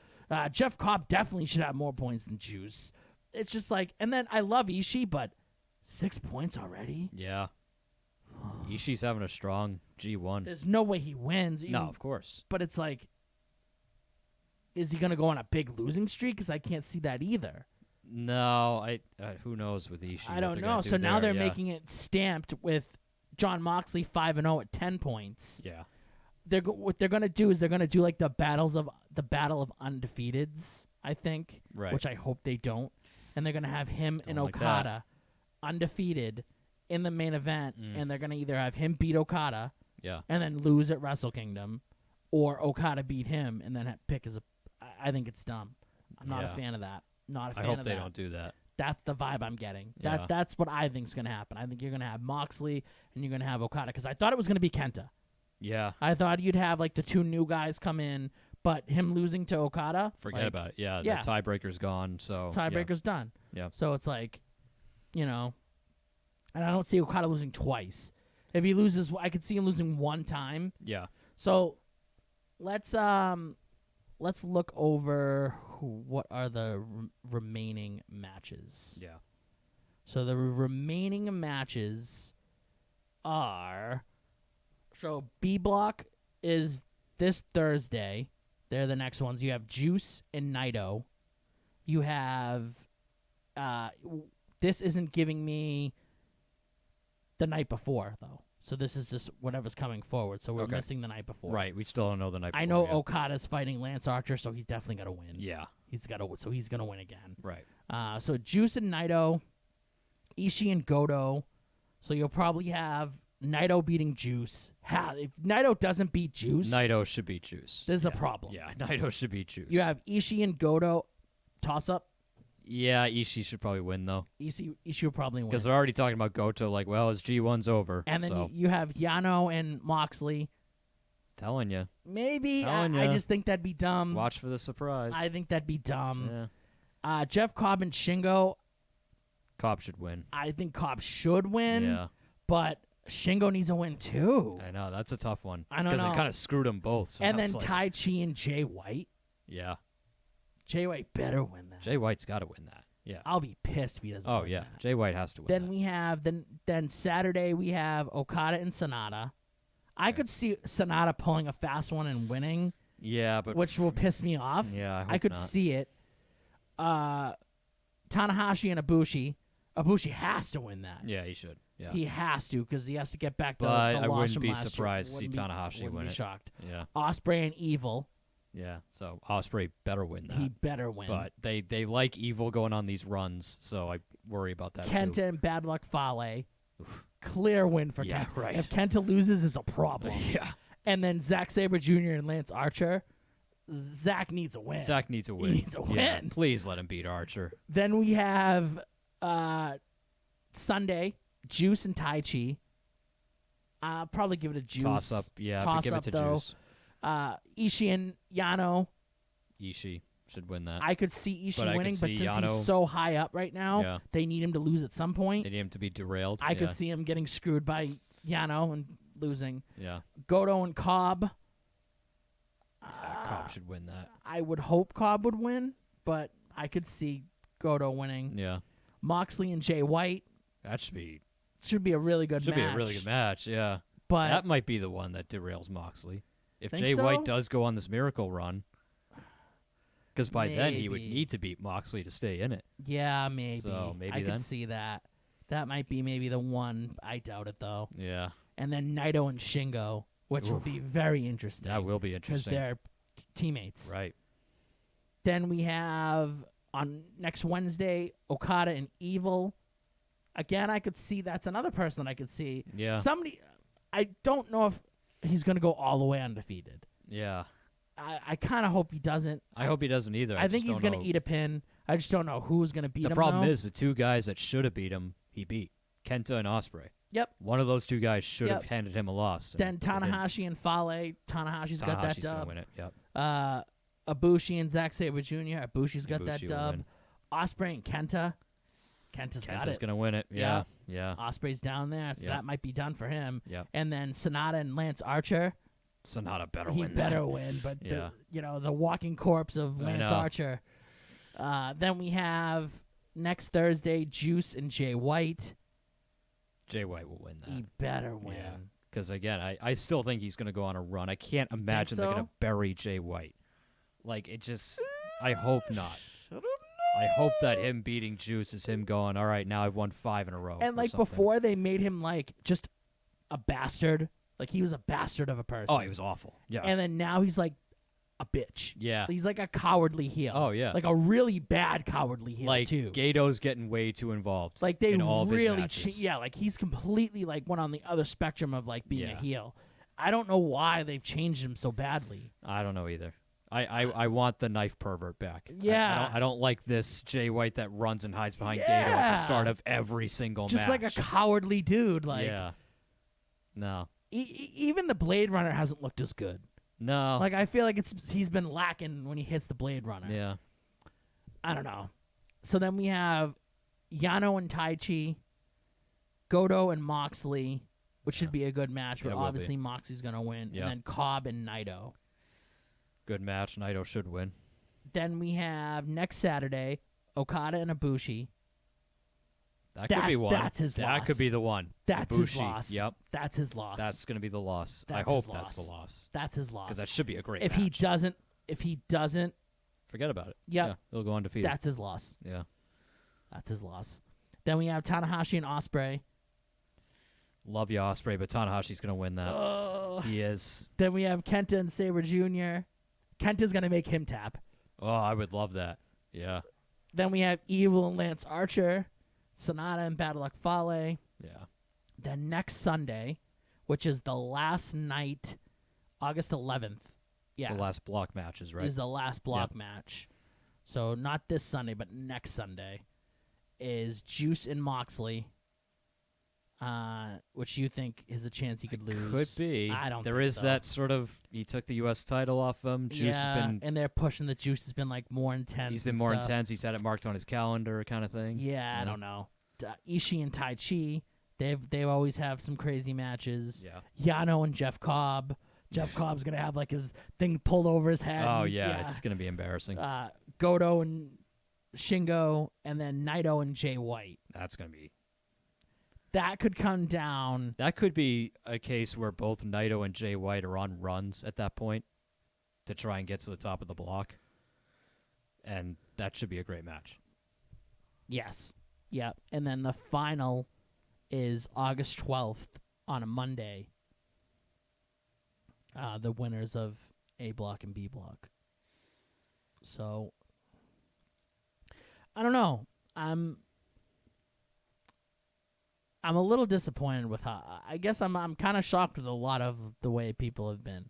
Yeah. I expected Okada to have a good run. I didn't expect him to be undefeated right now. I No. didn't expect Moxley to be undefeated. Now, granted, majority of Moxley's matches has been the best matches. Oh, they've been really good. So beside Okada and Ospreay, which I thought was amazing, Okada and Kenta Yep. was really good. Yep. Moxley and Naito was maybe That was really the good. best match of the whole of thing so far. Yeah. Of the whole tournament. And I really, really loved it. I loved their whole psychological game with each other, like messing around with each other and, you know, starting with goofing off and like biting each other and, Yeah. you know, and getting into crazy, like, dishing it out, like hardcore, like. Oh, yeah. They went at were- each other. Yeah. Yeah. They went at it. They were beating the crap out of each other. So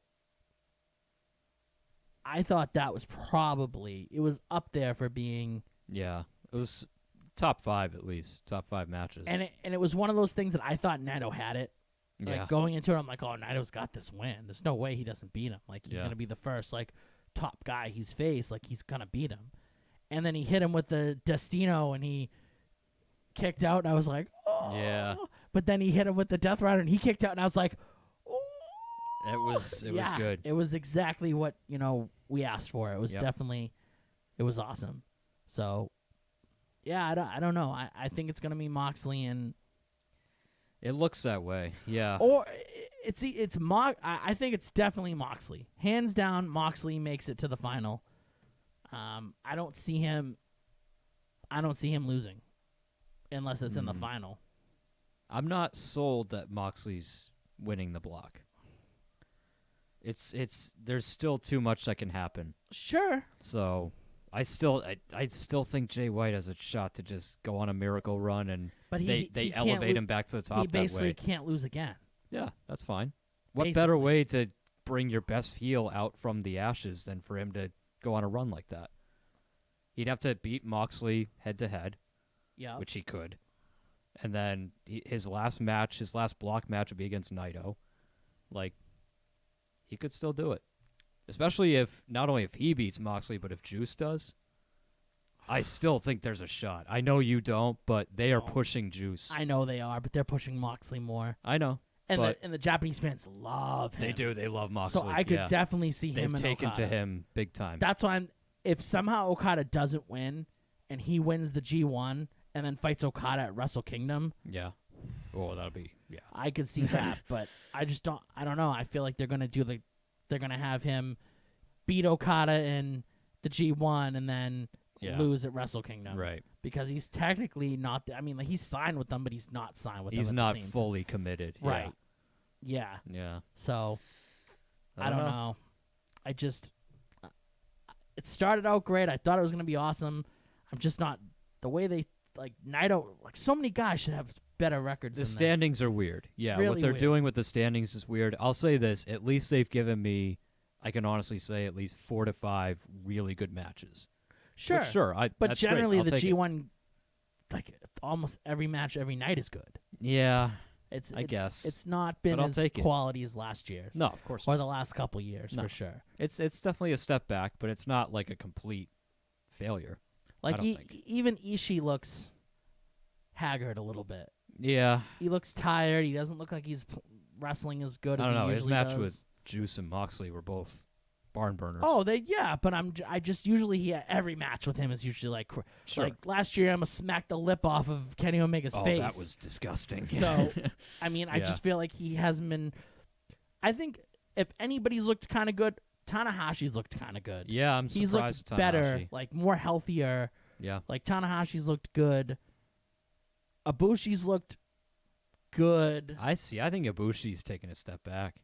Yeah, Yeah, a little bit. with them trying to push his injury or whatever. Well, they're trying to push the injury and the whole he hasn't been mentally right since losing the Intercontinental Championship. He just hasn't been the same Ibushi. It's like, so maybe they're doing it on purpose, but I feel like he's been toned down a little bit. a little bit. Yeah, he hasn't been like a maniac. Yeah, right. Guess We haven't that's seen true. crazy Ibushi. Yeah. Yeah. Yeah, I don't So- know. I'm just a little disappointed. I went into it, thought it was going to be great, and it's like, it's good. Yeah. It's just good so far. I mean, there's been some great matches. I'll but- say this. I'm not like rushing to my TV to catch up on it every night. I'm just sort of like, I'm at the point where I'm like, oh, I'll catch up on it at some point. But I'm not like, Yeah. it's not urgent. Like last year it was like, oh, I have to catch up. Like, I and gotta like, see it. I'll skip, like, generally, like, last year I didn't really skip anything. Like, Yeah. I'd skip Yano sometimes, depending on who he was wrestling, or I'd skip Juice because I hate Juice. This year I'm skipping a little bit more than Yano Oh, and really? Juice, kind of, yeah. Yeah. Like Lance Archer, unless he's wrestling someone good. Yeah, I'm I might probably start skipping him. Lance Archer. Boy, he stinks. Same thing with the Fale, like the fact that he's just going back to the whole. It's either just DQ or that's starting to get dumb too. I'm Yeah. starting to cut him out. Chase Owens is always with them interfering. It's like, all right. I'm even starting to drop Goto a little bit. Goto's matches are kind of Yeah, I know. Not that Goto's good my either. guy, but yeah, he hasn't been great. not that good either. So there's a lot of like Yeah. Sabre Junior's matches. I haven't started to skip him yet, but I'm thinking about it because they've been. Boy, they've been spanking him around. Yeah, I don't know who he pissed off in New Japan, but yeah. Oh, no. Man, oh man. Oh, They he got Kevin sucks. Kelly just trashing him at the end of every match. Yeah. Like, ooh, I don't know what he did to them. he pissed somebody off because, man.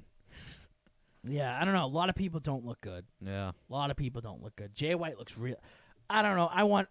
Bring me the old Jay White back. Can I Yeah. have the old Jay White back, please? Yeah, I know. 'Cause- And so, as much Osprey matches, I'm not skipping because they're great. Sure. But I'll say this, and I don't know if it's he probably legit has some neck problems. I'm sure.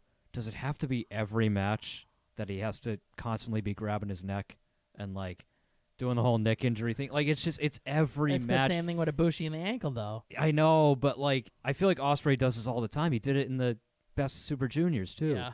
It's like, okay, we get it. You have neck problems, but like I don't Well, know. I feel Naito used to do it too because with the knee that he tore his ACL a couple Yeah. times or something. Like they used to always be like, "Oh, It's the knee again. know, yeah, the- it's yeah. like I don't know. Ah. I get why they do it, but when it's Sure. so persistent like that, it's like I'm sick of seeing Osprey do a move and then immediately grab his neck and just sit there for 5 seconds. It's like, come on, don't slow him down. Just let him do his thing. Yeah, You know, I don't know. I don't know.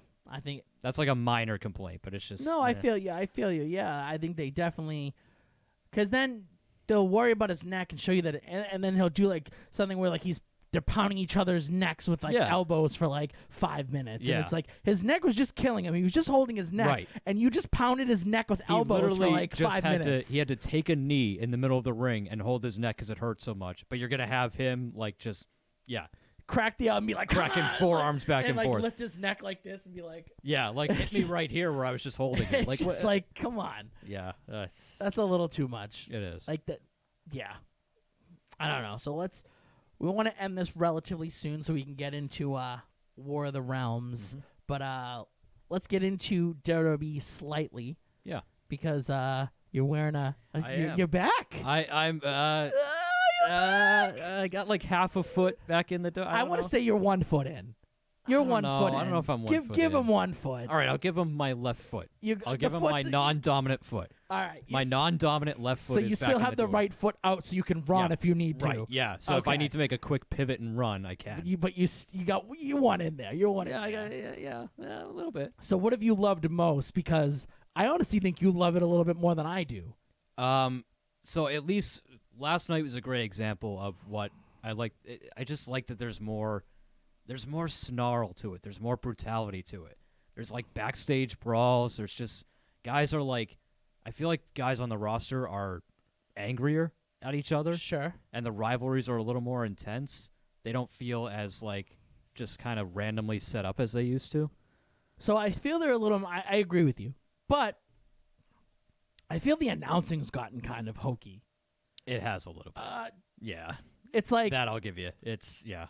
when Corey Graves was like, "Will you stop doing this to Seth Rollins?" Yeah. Like it's like people have done way worse to people. Although he did make me laugh during the Alexa Bliss match when she recovered from her injury. And he was like, "It's like the Lazarus recovery." I was like, that was pretty funny. But other than that, you're right. He's gotten a little too hokey. Yeah.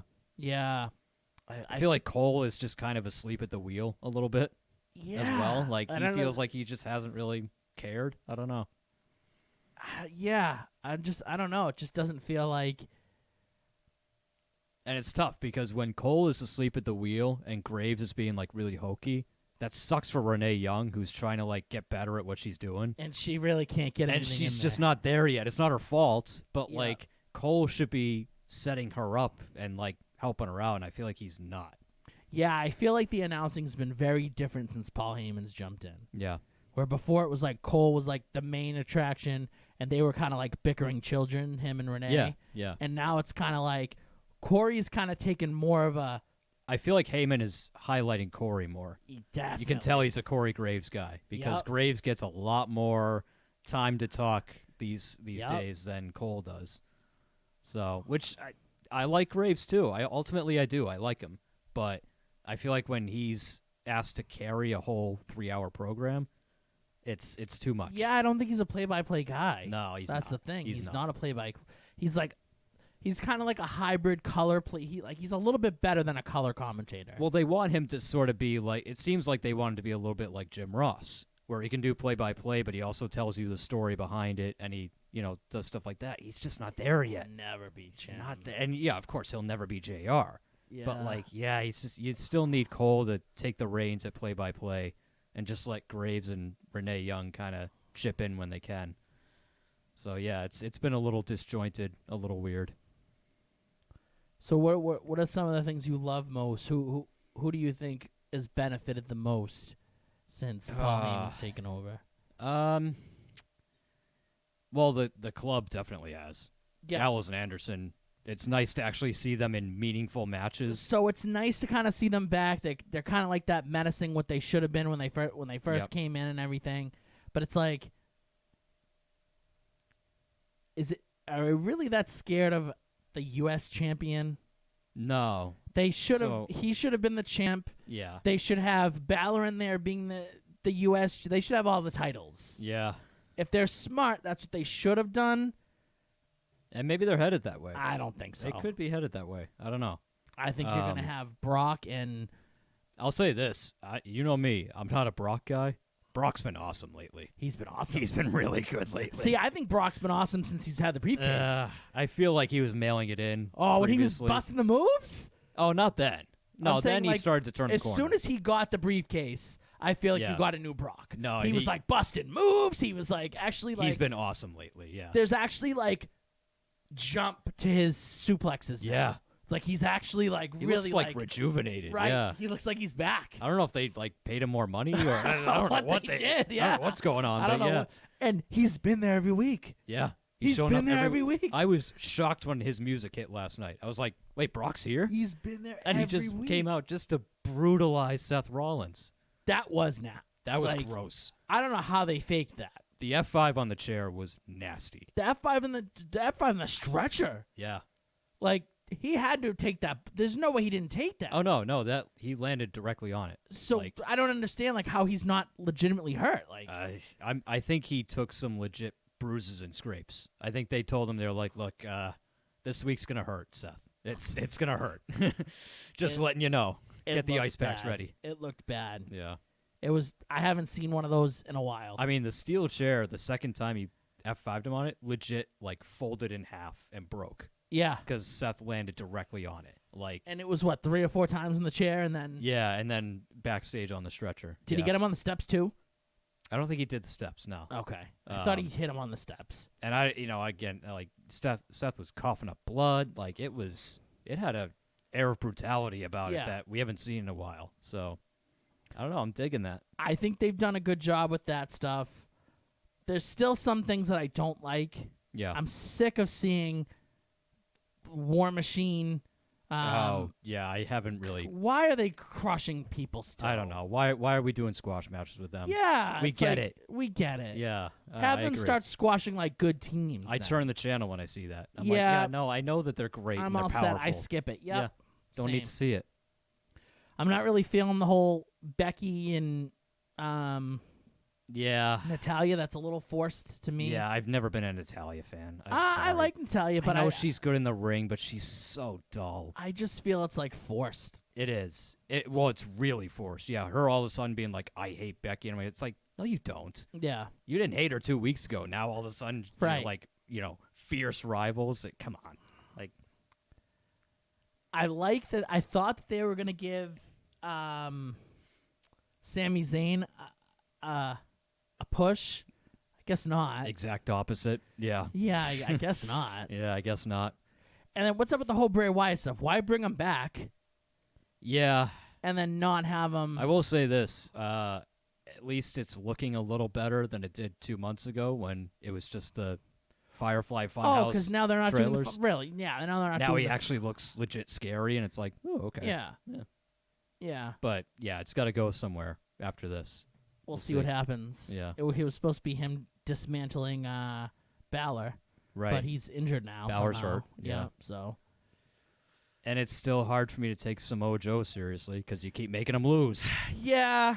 Like, yeah, great. He beats up Roman Reigns backstage, and then he gets his ass beat in the ring by Roman Reigns. It's like, stop it. Like, this guy should be one of your top heels, and you keep making him lose. Nope. It's So you're right. There's still some things that are really frustrating. And then it's like, what's the plan with SummerSlam? SummerSlam card blows. A little bit. Blows. Yeah, a little bit. You have Kofi Kingston and Randy Orton. Woof. Random. Yeah. Woof. And you know Orton's going to lose. Gross. Yeah. There's no threat to Kofi. I don't know. They're losing the title there. really getting behind Owens. Yeah. I could see Orton winning and then maybe Owens taking it off him because they're not going to have Owens beat. No, probably not. Because now he's like anti-hero face. He's like chubby Stone Cold. Yeah, chubby Stone Cold, chubby CM Punk, whatever you want to call him. Yeah, that's what they want him to be. Yeah. I don't mind it, but yeah, that one feels a little forced too. Yeah. They gave him the stunner. It's like, let him do the pop-up powerbomb. Come on. I don't know. Yeah, I don't know how I feel. I hear a lot of people saying SmackDown's way better than Raw. It's like, I don't know if I've gotten that vibe. Like, it's okay. I don't know if I agree with that. It's okay. Yeah. I mean, I'll have to watch it tonight, but it's going to be tough for it's- SmackDown to top what Raw did last night. Yeah, Raw was good last night. Yeah, so I don't know. And I want to see more from the Street Pro. I'm loving them. Yeah, they're so good. They're the best they're so part good. of Raw each week. Yeah. The best part of Raw. I'm shocked that they've been like on every week. Yeah. I'm surprised. Yeah. But supposedly Heyman's really big on them. Oh, yeah. Well, he So- should be. They're awesome. Yeah. I don't know. The tag team division looks strong. Yep. Everything's looking pretty good. It's So it at is- least trending in the right direction. Sure. But I need better pay-per-views than Wolf, Yeah. Orton, and And I know you probably haven't kept up with NXT, but please don't let Cole drop it to Gargano again. I know they love, and I love Gargano too, but like, let Cole have a run. He just got the title. You're gonna make him lose to Gargano I think again. that's something that they need to really like change up a little bit in NXT. Is like their feuds go way too long. They do, yeah. Like we're getting Cole Gargano again. Yeah. Nope. No, Should have it's been too something much. else. Yeah. Or a triple threat or something. Should have been something else. Right. All right. We're going to take a short break, and then we'll be back to talk War of the Realms, the conclusion, the final chapter, the 6th issue. So stay tuned for that, and we'll be back in a few moments.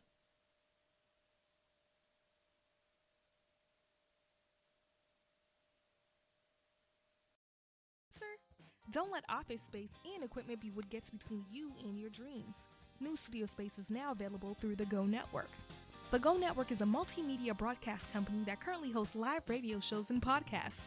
With microphones to fit all guests, the ability to video record interviews, a stage for band performances, and an editing suite to put your audio and video content to the next level.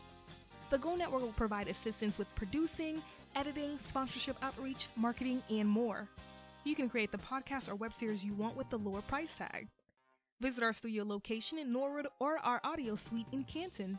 For more information, call us at 857-445-0424 or email us at info@gonet.com. That's info@geauxnet.com. It's back! Connecticut's terrific Comic Con! Join us this August 9th to the 11th at the Mohegan Sun Expo Center in Uncasville, Connecticut, as we bring together the hottest names in the comic book industry.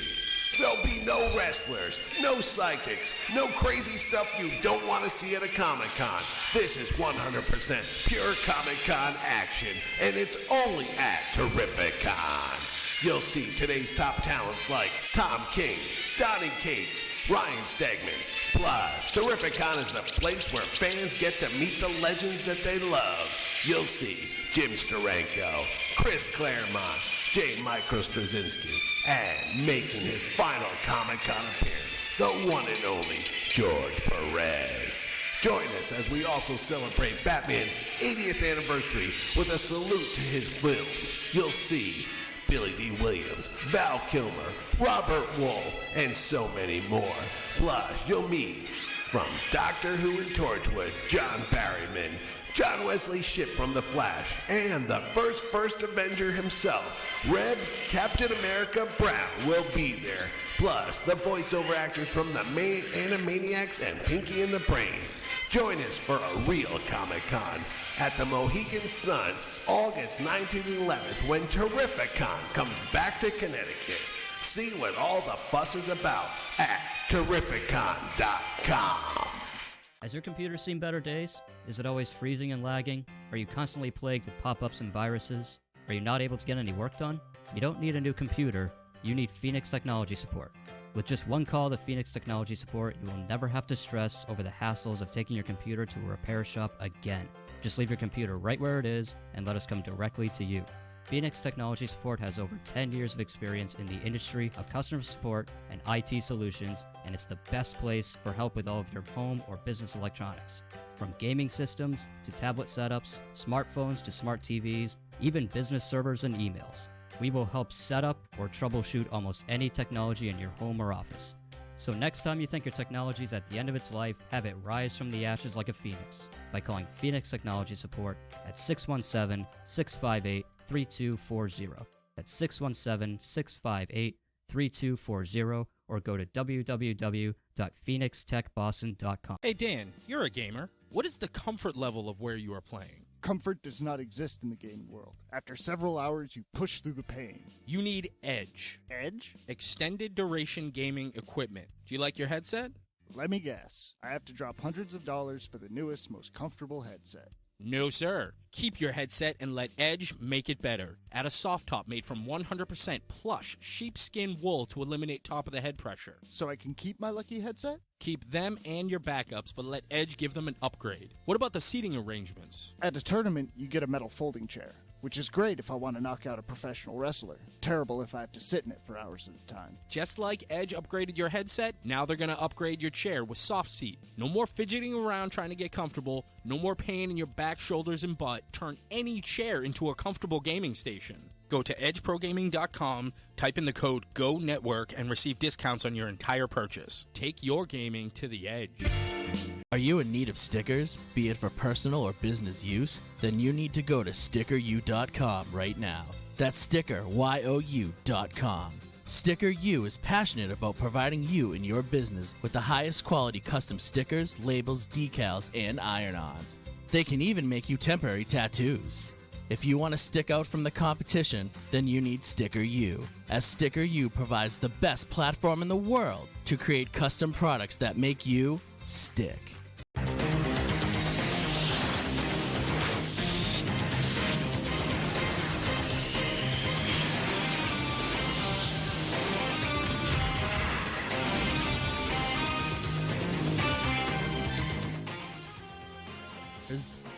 We are back. You know what that beautiful X-Men theme means. It's time to talk some comic books. So we're going to get into the final issue of War of the Realms. As you know, I'm a huge fan of Jason Aaron. I've been really excited for this event, and I haven't been really excited in events for a long time. Just to kind of prove to you why I haven't been excited in Marvel events in a long time. We're just going to kind of go over a little list of what we had for events the last, few years. Just quick run through just to give you guys an idea of like why, events have been like really has been really stinky.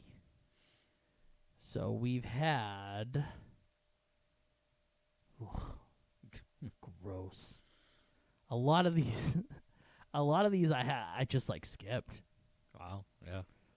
Oh, that blows too. How bad is the list? Or how long is the list, rather? Jeez. Oh, they go all the way from the 90s. Oh, well. So, okay. Yeah. All right. So we had. Oh, there we go. This is where I wanted. So the last great event was in 2012. Okay. Front to back, like near perfection, like I'd say like A+, like perfect, like, S ranked, like wonderful event, and that was Avengers vs. X-Men. Prior to that, you had some good one, Civil War in 2006, World War Hulk, Siege was really good in 2010. So then you had Age of Ultron, which was a little woofy. It was okay. It wasn't that good. Then you had Infinity, which kind of showed you a little bit about Thanos and I think his kid or something like that. That sucked. Original Sin, something I was really excited for, and it started out really great, but then it ended like not that good. And that was Jason Aaron's like first foregoing into like events. So it wasn't awful, but it wasn't great. It was good. Yeah. It was good. It started out really good. It the middle of it was great, and then you're like, oh man, and it couldn't, hit the landing. Like it just couldn't get, couldn't get that ending down. Yeah. And that was something I was worried about this, but we'll get back to that. Then we had Axis, which was everybody was inverted, so like good guys were bad guys and bad guys were good guys. Woof. Stinky. Yeah. We had Secret Wars, which was really good. It was good, but it was just a lot. It was very pretentious. It was a lot. Like, I wouldn't say it's up there as like one of my all-time favorite events, but it was a solid event. Then we had Civil War 2, which was woof, stinky, really bad. Secret Empire, something that I was really excited for. Captain America being Hydra. Not good. Was not good. Was stinky. And then finally we have War of the Realms. So we haven't had an event that was like 2 thumbs up quality since probably 2012. We've had a couple of okay, good ones. Yeah. And then not to mention any of like the Spider-Man events or the X-Men events. There was plenty of those too. And I'm not even getting into those. Or like, the death of Wolverine or the return of Wolverine and stuff like that. So there was those are just the main events. And then there's like the little crossovers and so there's so many. It's like, if you look at this list, it's huge. It's gigantic. And that's just the Marvel side. Then you get all DC's events, which I haven't read a DC event in like 2 years, maybe. I can't imagine. They suck. It's been bad. So, like, event reading's tough because, like, It's full scale. Almost every book gets covered with it. If you're not down with the event, like all your book, majority of the books get involved. So it's kind of like whatever you're reading is going to get touched upon on it. So if you're not liking the event, basically that's a month or two of your books that you're not enjoying or you don't want to read. So it's like events can really screw you up. Events can really suck. And, there was a point in time where there was 5 to 6 events a year. Okay. And that was being nice. That was like not counting the little ones and all that stuff too. Right. So, War of the Realms was something that was really big for me. Like, this was their chance to, show me if an event could be quality from front to back again. Mm-hmm. If this was an event that could, meet my expectations, if could, deliver, could stick the landing, like I said. So, we're definitely going to touch upon that. So, final issue, 6 issues, War of the Realms. I thought overall size of it, 6 issues, good. Yeah, that's fine. That was good. It was a good set of issues. I mean, there were tie-ins and stuff like that, but I felt the tie-ins weren't obnoxious either. So right there, it already gets a plus that it wasn't like overly obnoxious and everything like that. Mm-hmm. So the final issue, we won't get into overall in a minute, but the final issue, what did you think of the final issue? Yeah, I thought it was good. I mean, I thought it was just as good as the previous 5. I had no gripes with it. Illustrations were gorgeous again. I thought it was well written, and I thought it stuck the landing. Didn't blow me away, I'll say that. I wasn't. Maybe I'm just not familiar with, all of the tie-ins and stuff, well enough. But yeah, it stuck the landing. It was good. So, for me, the first 5 issues were really good. Like, it was getting to the point, I'm like, this might be an all-timer. Mm-hmm. This could be an all-timer. So, when I started reading this issue, I kind of was like, I'm not feeling it at first. Because when we talked about the 5th issue, the 4th and the 5th issue the last time, I was kind of like, I don't know if I want the 3 Thors. They've done it before where they've had the 3 Thors team up, and I'm kind of like, I don't know if I want the 3 Thors. Yeah. Okay, I don't know if I want this. So we're going to get into really spoiler territory here. We're going to kind of go through the whole issue. So if you haven't read War of the Realms at all, or you haven't read War of the Realms issue 6, this is your point now. So this is it. This is your last chance. If you don't want to get spoiled War of the Realms at all, or issue 6, get stepping. This is it. So 3, 2, 1, here we go. We're getting into spoiler territory. So it opens up directly where the last issue left off. You see Thor, like, on the tree. The tree's on fire. Like, nice callback to his dad did it back in the day. Like, cool. All right. I like that they finally explain, like, why he loses his eye. So Jason Aaron, his whole run, because I know you haven't read his previous stuff. Right. He would jump between. So his first run of Thor was young Thor, our Thor now, and then the 3 Thors. Yeah. So every issue basically, unless like he really needed to focus on one, it would start out with showing you like him being a young, like, selfish person, him being the Thor now, and then him being the older, like, understanding, and you'd kind of get like the moral of the story through all 3 points. Right. So you'd see like why being the selfish didn't get him to where he needed to be, or why, him being what he is now, and then like him being wise and old, like how, like, they're all kind of related. Yeah, like how, like, right, like, the old one remembered something of his youth and was like, oh, if I did that, it wouldn't have worked. Something like, and it just worked so well, and it was wonderful. Yeah. And at the end of that storyline, they ended up somehow all teaming up together to beat the final boss, basically. Okay. So I was kind of like, I don't know if I want that again. Yeah. Because it's kind of been there, done that.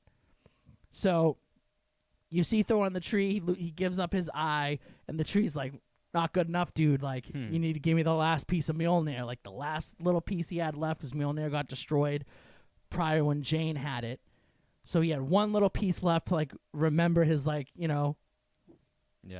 partner in crime for all those years. So he finally gave up the last piece. He gets the knowledge of what he has to do, and it's obviously bring all the Thors. And I'm like, okay, all right, like, fine. If it's done right, okay. Right. So, what I thought was really cool is they show you the future, and you're seeing Thor's granddaughters, who are like a big staple of the old Thor storyline. So anytime you see old Thor, his granddaughters are a big part of it. Yeah. So them reading the story of like what he wrote, explaining like how the War of the Realms went, Essentially narrating it. yeah. And then and then they get to the point where like the Fantastic Four comes, and then they legit come. I was like, nice touch. Yeah, that was cool. It's like nice touch. That was cool. I was like, all right.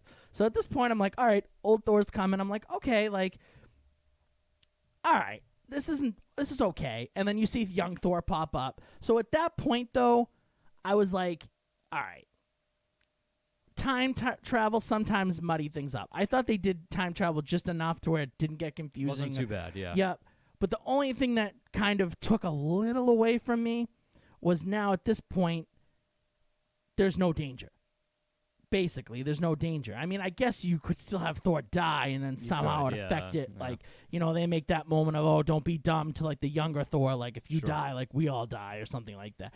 So I was kind of just like, well, they're not toast. No. Because if they're all there, obviously the old Thor lives. Yeah. Like, unless something crazy happens. Something catastrophic would have to happen. Right. Like, I was just like, it kind of made it safe. Yeah. So I was kind of like, okay, like, this can't be perfect. Sure. Obviously. Yeah, no, of course. But it was still fine. It was fine. And I was like, you know what? It's fine. I want to wait and see how it comes out. I'm expecting a big, huge, like, big climactic battle and everything like that.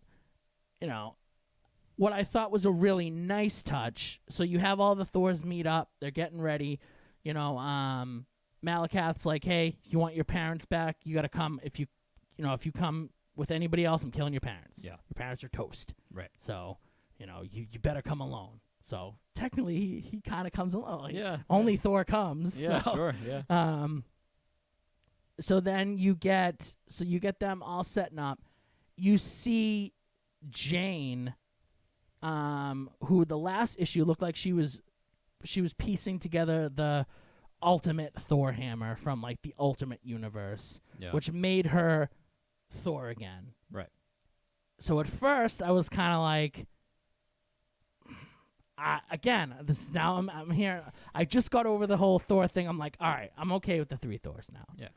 Then Jane comes back, and I'm just like, her ending was so perfect, and I'm just like, I don't know, like.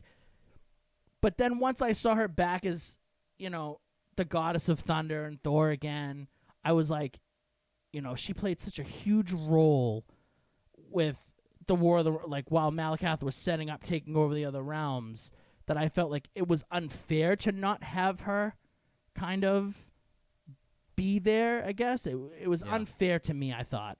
So then finally when she got in there and she started, I was like, okay, he did the right thing. Like, this makes sense. Like, I think she needed to be back. Like, she needed to be back. So then it cuts to you seeing everything that's going around in the universe, like what's going on on Earth. Like, you see all the heroes kind of getting together and working together. You see the Punisher kind of like running things, like coordinating, all the battles with the Frost Giants and the other kind of creatures. You see, Captain America and Black Panther, like, kind of being like his generals in a way. Then you have, fighting the Frost Giants. Then you have Captain Marvel and her kind of team fighting the fire demons and all that stuff, where she gets a really cool moment, I thought, like, killing the Queen of Fire and stuff. I thought that was all good. I thought they didn't overly use them. Like, I thought this final issue needed to be about Thor. Yeah, oh yeah. But I thought they just did just enough to tie in, showing, like, the Punisher had some really good moments. Cap had some good moments. Black Panther, he was there. I don't think he didn't have, like, crazy moments. No. Daredevil had a really, really big moment. I thought Daredevil was really cool to kind of close that arc of him being the god without fear. I thought that was really cool. Loki had a really good moment coming, even if you kind of felt something like that was going to happen. I was like, oh, when's Loki coming? I know he's coming. That was fine. Even though it's something predictable, it doesn't mean it's not good. Sure. And then you get to finally the battle. They're at Stonehenge, and Malakath has both of his parents chained up. He's ready to kill him. You find out that he's used the symbiote, Yeah. the Venom symbiote. He's He's got the Venom fused with thing it, going, yeah. and he's made the Venom blade, which looks super frightening. Yeah, Like, it does. It yeah. looks scary. Yeah, not great. It is not a good time for him. And then you get a really good battle with all 4 Thors, where you kind of get to see why you kind of needed all, like, they all had their kind of little bit of expertise that they needed, I guess. And, you know, you get a funny moment with every Thor having a hammer except for young Thor. He's like, what am I going to, when can I be worthy? Like, what's going on? And then you get the return of Mjolnir, which was a huge scene. I thought that was awesome. They done that. Yep. They did it very, very well. And then, you get that final fight now. Like, Malekith has no chance because he has Mjolnir back. He's worthy, or in his words, he's unworthy. Yeah. I thought that was really good. And that was a nice callback, too. Now, you might not get what's going on because, it's something where you had to read the whole run. Sure. So Thor wasn't worthy for a long time because the original guy he fought in the first storyline where they first teamed up to beat this dude, basically at the end told him, gods aren't worth it. Like, they're not, like, they're a piece of crap. They're not good. Like, no one should worship gods. No one should care about gods. And then there's a point in time where Nick Fury has the abilities of the Watcher, so he knows all the secrets. So he whispered something into Thor's ear, and then for a long time, you didn't know what he whispered in his ear, but as soon as he did, he immediately became unworthy. Okay. And he whispered in his ear that Gore was right, and Gore was the bad guy in the first, set of storylines. And who basically told him that, like, no gods are worthy of anybody's, like, admiration or love and all that, and you're definitely not worthy of it. So it kind of got into his head, and he was kind of like, oh, I'm not worthy, or, trying so hard to prove that he was worthy. And I thought it was like a nice callback of him, like, finally understanding that, it's not just one thing he does. It's something that he constantly has to do. Like, he constantly has to struggle to prove to everybody that he's, like, a worthy dude. He's the guy, yeah. And I was like, I like this. Okay, like, he finally learned. Like, he learned, like, that was awesome. I thought that was a nice callback. Kind of, like, answered your question, kind of came full circle and everything. I don't know. I thought they did a really good job. I want to say that going into it, I was kind of like, all right, this is going to be all right. It turned out to be much better than I expected. It was great. It was on par with, like, a summer blockbuster movie, I felt. Like, it kind of, he stuck the landing. He gave you everything you wanted. He answered all your questions, I thought. He had... you got a really good moment with Thor and his dad, him finally becoming the All-Father. The All-Father, yeah. And his father finally respecting him and stuff. All the Thors together was really cool. Like, I don't know, there really isn't nothing that I can really complain about. I thought he did a really good job with, having all the Thors working off each other, young Thor and old Thor, like, berating each other. The end of the issue where, like, old Thor's like, oh, you're gonna learn about craft beers to, like, young Thor, and he was like that. Ooh, okay. Yeah, like, that was great too. Like, thick Thor is coming. Malekith had a horrid ending. Yeah. I don't know if that's gonna be the end of him. They kind of just, like, brushed over that. Turned him into pet food. Like, yeah. What the hell? What he did to his mom. Yeah. So that's a call back to, like, when you first kind of, like, learn his backstory. Like, his mom sold him for to feed their dogs because they were, like, the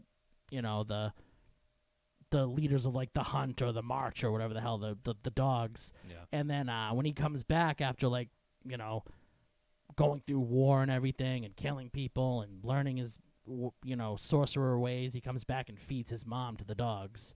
So it was like a callback to that. So, like, I felt like he did everything, like, to call everything back. He did a great job. He did a fantastic job. And I think that if you've been reading Jason Aaron's Thor run for the last 8 years like I have, I think it's been the best book on the stands. I think it's been Marvel's best, story to date, in the, current Marvel time frame. I think Jason Aaron is officially the best Thor writer of all time. I don't think anybody can touch him at this point now. And I thought he did. He stuck the landing. It was good. I won't say it was. I don't know. It's up there. For me, it's up there with Civil War. It's up there for, Avengers vs. X-Men. It's going to be, I think that it'll be a disservice if we don't have a Thor movie based on this. Okay. I think eventually you're going to have a Thor, you had movie based on Civil War. They plan to do one on Avengers vs. X-Men. I think that the best events you want to have in a movie form, I think. Yeah. And I think this is something that you're going to see down the line. If they keep Thor going, like after this next Thor movie, I could see them introducing Jane and everything in this next movie and then having a War of the Realms be like the final Thor movie or something like that. I think it'll be a great disservice to us if we do not get a War of the Realms movie. I think they should definitely do it. Cool. I'd be down for that. And like as you said, the artwork, I thought every time we harp about how great Russell Dowderman's artwork is, I think he even went to a whole new, just like how clean his pages are. Yeah. And just like, just how he can have one page. Sometimes a page can just be like, boom, or something, and it looks good. Just but like the word, Yeah. He just There's does something else such a about great it. job, yeah. So I'm very happy with the way this ended. I'm interested to see what he does with the rest of his Thor run. So his Thor run currently is going to have a few more issues. And then in September, he's doing his last mini-series, and it's going to focus on old Thor. Okay. So it's going to be like the last 4 issues of his run starting in September, and it's like the last, like you see what happens like with old Thor. Like they're going to finally finish that off. So you got a couple more issues of his current Thor run, and then you have, old King Thor for the final 4. So you got maybe 6 to 8 more episodes in the next couple months, and then he's done with Thor. I believe his plan is to be done with Thor. Currently, he's also co-writing the Jane Foster book with her being she took over for her. Why can't I think of her name now? Who? The woman. That helps. Yeah. I Talking can't. about Freya? Nope, not Freya. She took over her too, but she's Valkyrie. Valkyrie. She's taking over for Valkyrie. She's going to be the new Valkyrie now. Okay. But it looks like the ultimate Mjolnir forged her arm or something. So I don't know what that's going to happen. What's going to go on with that? Yeah, Another thing I really liked is generally they set up what's going to go on. I felt they did a really good job. Like they quickly touched what's going on with Jane's arm, and then they quickly showed Venom being like, my mind's clear. Like, yeah, right. My mind's clear. Like, looks like a lot of bad stuff's coming. Like, kind of like setting up what's going to be happening, because there's supposed to be a big Carnage event coming, like, in the fall. So they kind of like jumped out. He's like, oh, I can feel like Carnage is coming. I was like, all right, it's a little subtle like toss there, but other than that, they didn't do a crazy amount of setup. They answered all our questions. The artwork is beautiful. I thought the story came full circle. I'm pumped. Like, there's nothing that, the only thing, okay, so the only 2 things that let me down, or I wish could have been better, was they didn't show you what Thor did while he was trapped to the tree. Yeah, while he was away. Right. I'm assuming they're just going to show you that in the next Thor issue. Probably. They've done that. That's what they've kind of done.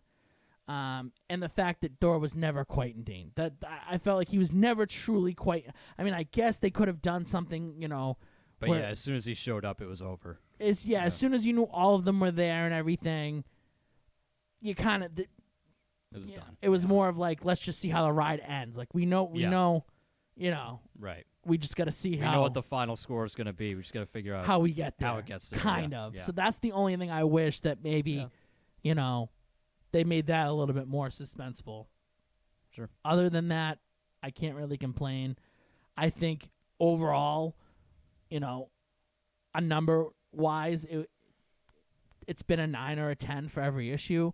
Overall, I think I'd probably put it at like a 9.5, 9.7. It was close to perfect. It was as close as perfect you can get. I don't know if you can get any closer than that. Like, it was really close. But just those little, like I said, there was no dread. Like, you knew there was no chance Malacath was going to beat him. You knew there was no way. That, Like, that's the only, I was just like, okay, let's see how badly, how they beat him. Like, other than that, there was no chance, But I thought, like, the grandeur was off the charts. Like, I thought visually it was perfect. It looked beautiful. Just there was a lot of finality for a lot of characters. It was great. And I think it sets up a really epic future for Thor. And I'm interested to see where things go in the next, 6 to 8 to 10 issues of Thor. And then I don't know what's going to happen to Thor after Aaron's done with him. Like, who's going to take over Thor? What's going to happen? Like, I don't know. Can they go back to status quo? Like, I hope not. Like, I don't know. I think there's a lot more questions that you're going to have for Thor in the future. But War of the Realms is definitely worth it. If you're on the fence about reading it, check it out. Now, final thoughts here on it. Someone who didn't read the prior Thor stuff, you had a good grasp on it. Yeah, you weren't really confused or anything. No, someone could just jump in. I think so. Yeah, and read it. I had no problem jumping in. Yeah, they did a really good job. Of the tie-ins. It was fine. So, what do you think? Do you think you'll be jumping in more stories in the future, or we'll see? It's gonna depend on what they are, and if it's characters that I'm legit interested in, then maybe. But I mean, I enjoyed it. I don't know if it's gonna get me hooked. Yeah, but it was fun. So there's a possibility I might jump in again. Okay, all right. The door's open for that. Yeah. It's good to hear. Yeah. All right, Rifters. So we're winding down here. One thing you guys are looking forward to, Dimitri is out. He's all ready to go.